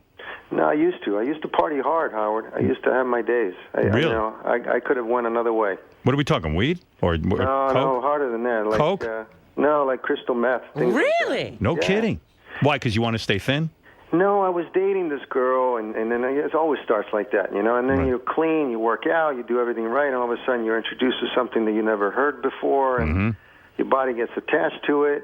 Before you know it, you're doing it every day, and you think you're doing it, and you can go to work and do everything, and before you know it, it's like 3 years later, you're still doing it. How'd you get off it? You know what? People say go to rehab or this and that. I looked at myself and I said, no more, and I stopped, and it's been about 8 years now, clean.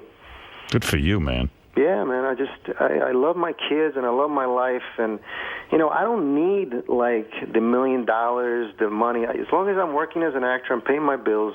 Where you working, man? You got anything going on? Yeah, I got some movies coming out. I got Balls to the Wall. It's a feature film. I got a movie that I did for Lifetime called Secrets from the Past. I did Hot in Cleveland.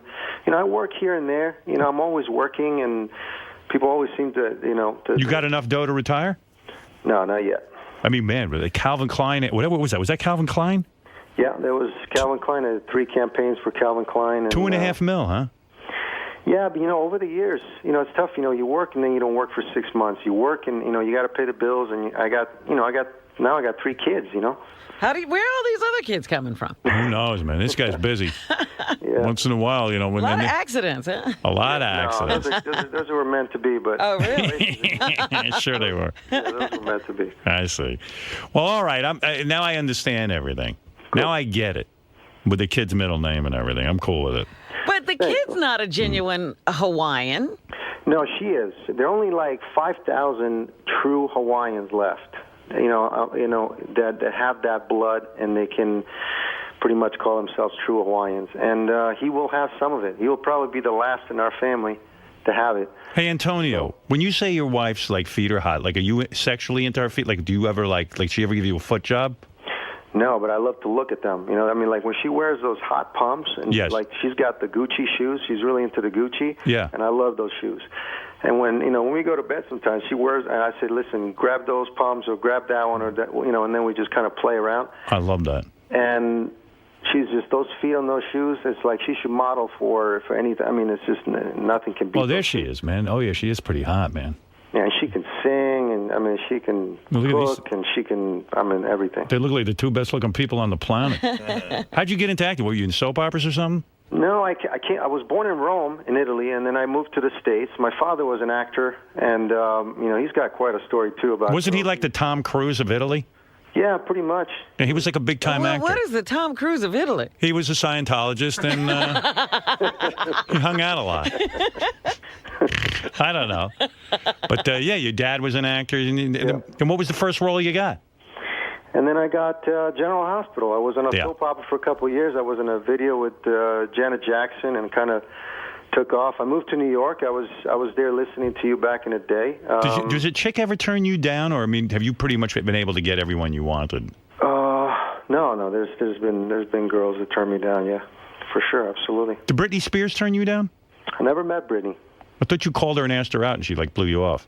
No, I would never, I always wonder about these people calling people and asking them. I mean, sometimes I call my publicist, like in the past, and I said, can you hook me up? And they laugh, and they go, I can't hook you up with that. It's like I can't call. They don't know what to do. So I don't know how these people get together with other celebrities. I guess they go to the same parties or something. I don't know. Yeah, you got to go to some of those parties. I should have had you over at that Jimmy Kimmel party, boy. Why not? I don't know. I don't know what to do. I go there and I look at these people and they're all looking at you, pretentious. You're doing something, you're not doing something, and you don't talk to them. It's like L.A.'s the worst for that. That's the one thing I can't deal with L.A. I love L.A. I do, but I tell you, when I'm there too long, it's everyone wants to know what everyone's doing. It's like, what's your resume? Yeah. Yeah, if you're not working, then nobody's looking at you. If you're working, it's like, I'd rather not deal with that. It's like a casting call. Yeah, I hear you. You know what I mean? You seem like a real great guy. Thanks, brother. You really do, man. Yeah, thanks, bro. I wish you luck with this relationship. I know you're going to have a lot of temptation out there. We'll be watching. We'll be watching you. You'll watch. I mean, listen, we've been together 2 years now, and that's longer than most. I mean, Hollywood is like every week everybody changes people, Yeah, but you didn't find her on TV. No, that's why, it's true. And you know what I wish for you, my friend? What? I wish your child's health, and I wish that your girlfriend always stays hot. Thanks, bro. She's naturally good. I mean, I don't know. She's blessed. If she gets into a horrible, debilitating car accident, now listen, I don't wish that. All right, now she's all fucked up. All right, her face looks like Yeah. Car runs right over. The back tire goes over her face. Yeah. You can't be with her anymore, right? No, then I'll get in the same accident and we'll just be the same. All right, well, okay. Even if you're the same, you think he's going to get a car to run over him. And one of her feet gets torn off. I'll have the other foot. There you go. All right, Antonio. Good luck and congratulations on your new child. Thanks, guys. Thank you very much. Take care. Take care. Thanks. Antonio Sabato Jr. is on Twitter, by the way, too. I'm going to follow you, my friend. Thank you. Please do. All right, Antonio Sabato Jr. How could he be Junior? Wait a minute. The great-grandfather was Antonio. The father was the grandfather. It's all Antonios. It's a dynasty of Antonios. Yeah. Everyone in Italy is named Antonio. Pretty much. Yeah, I mean, either Antonio or Michael.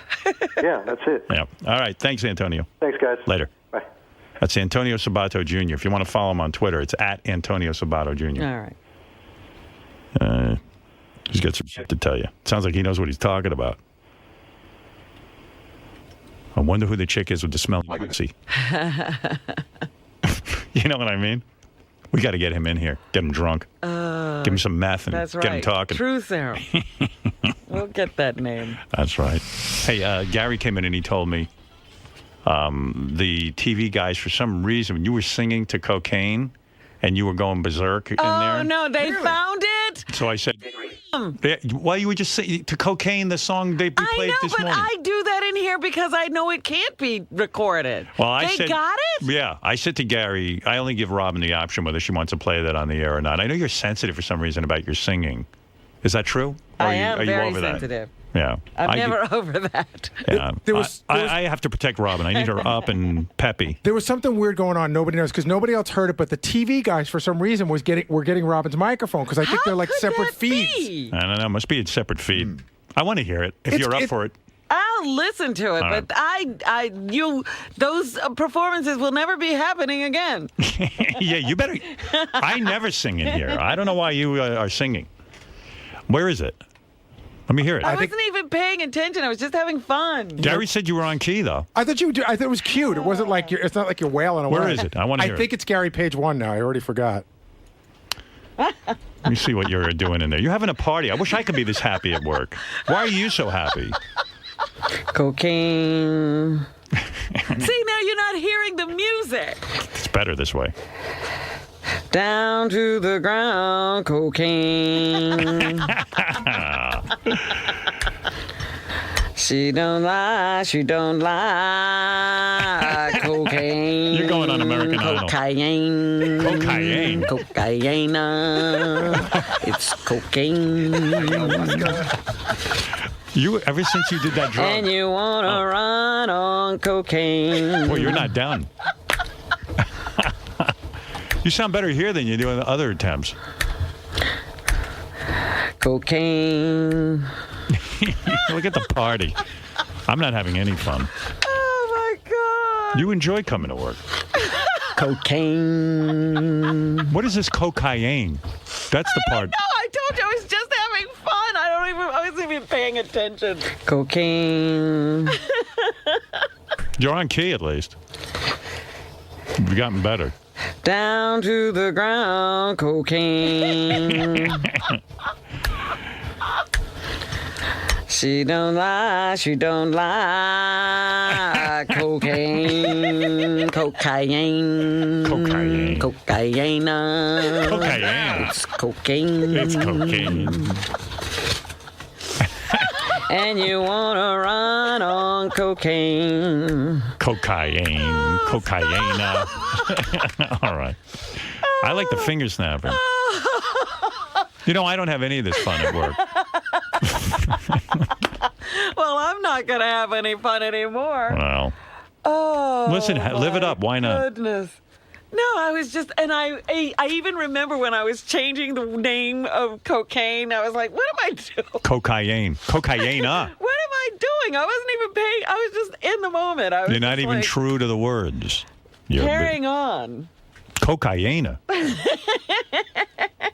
Cocaine. Cocaine. Cocaine. Didiano. Oh. Oh, Robin, can you pull yourself together to do the news, or? Cocaine. Yes.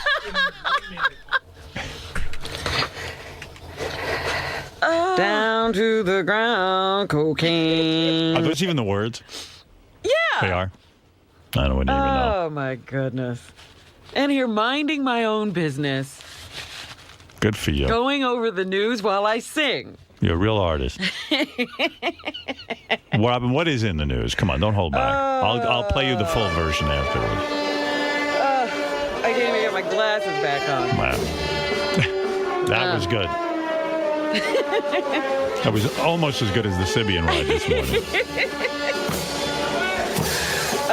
Let's see.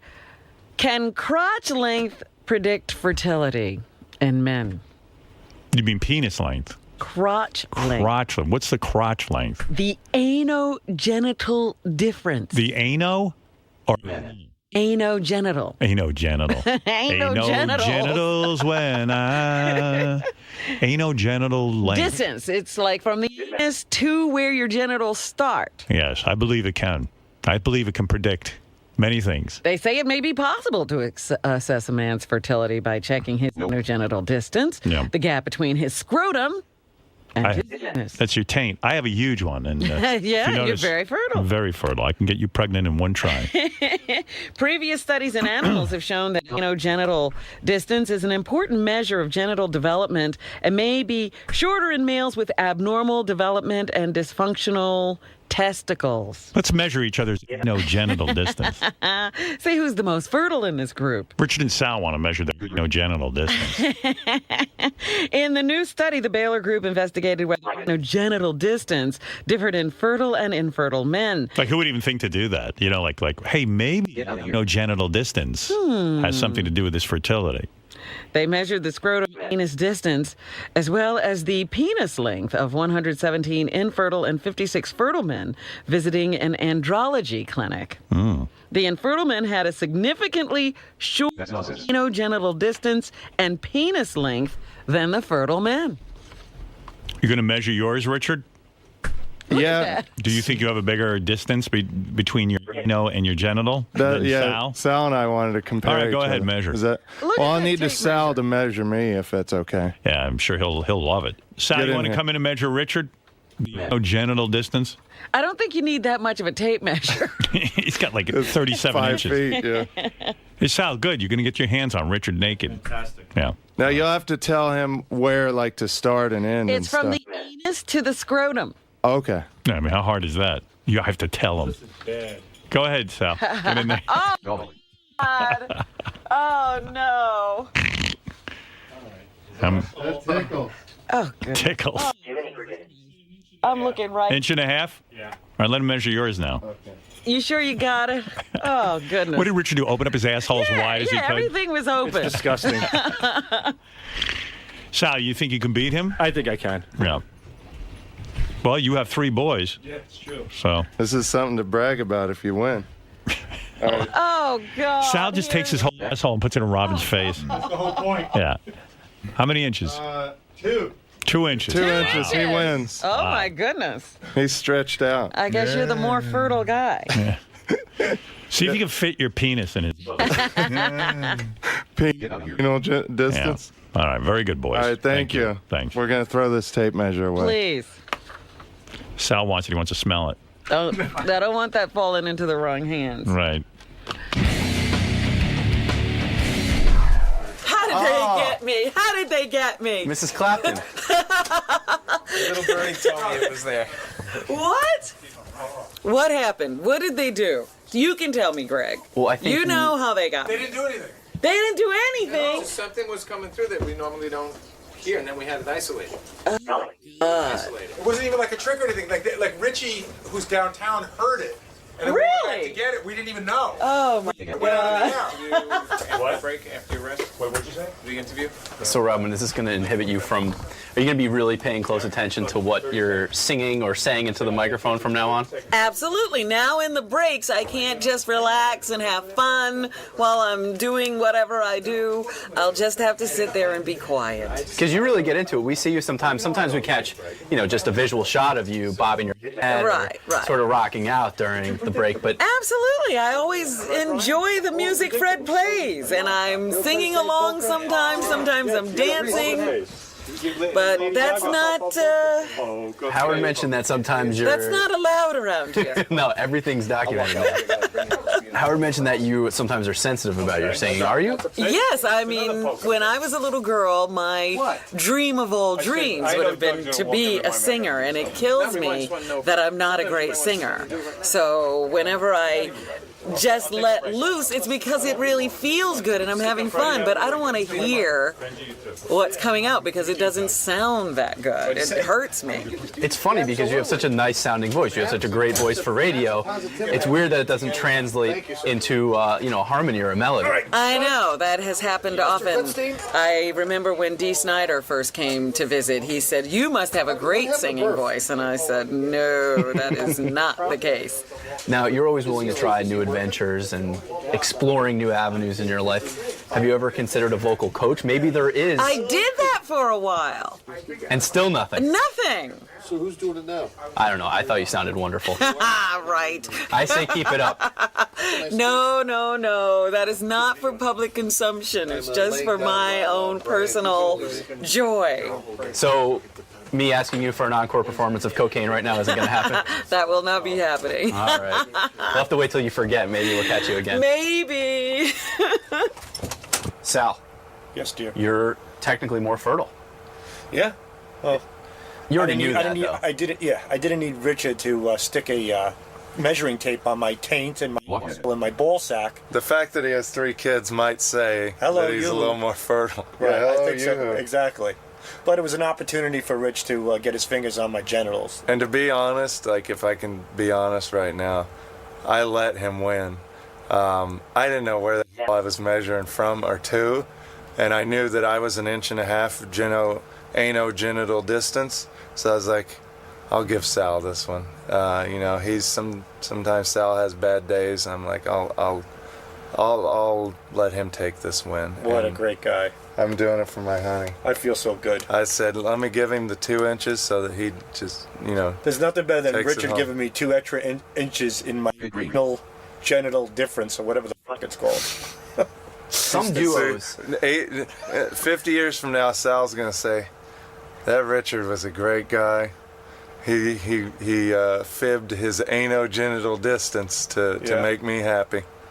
I got 2 extra inches of Richard Christie in my genital distance. A true friend. How many people could say that? A true friend will let their friend beat their anogenital distance, and you did it. We're true friends. He beat my genital distance. No, you beat me. Well, you kind of beat it. I let you. You beat at it. I You beat fibbed with, it you know. so that he would win. I could have said 1 inch and I would have won, but I'm not like He's that. honest. It's a selfless act of kindness. But you were dishonest. So I you're was not that dishonest, honest. but in a nice way. I wanted to help out my buddy. That's true.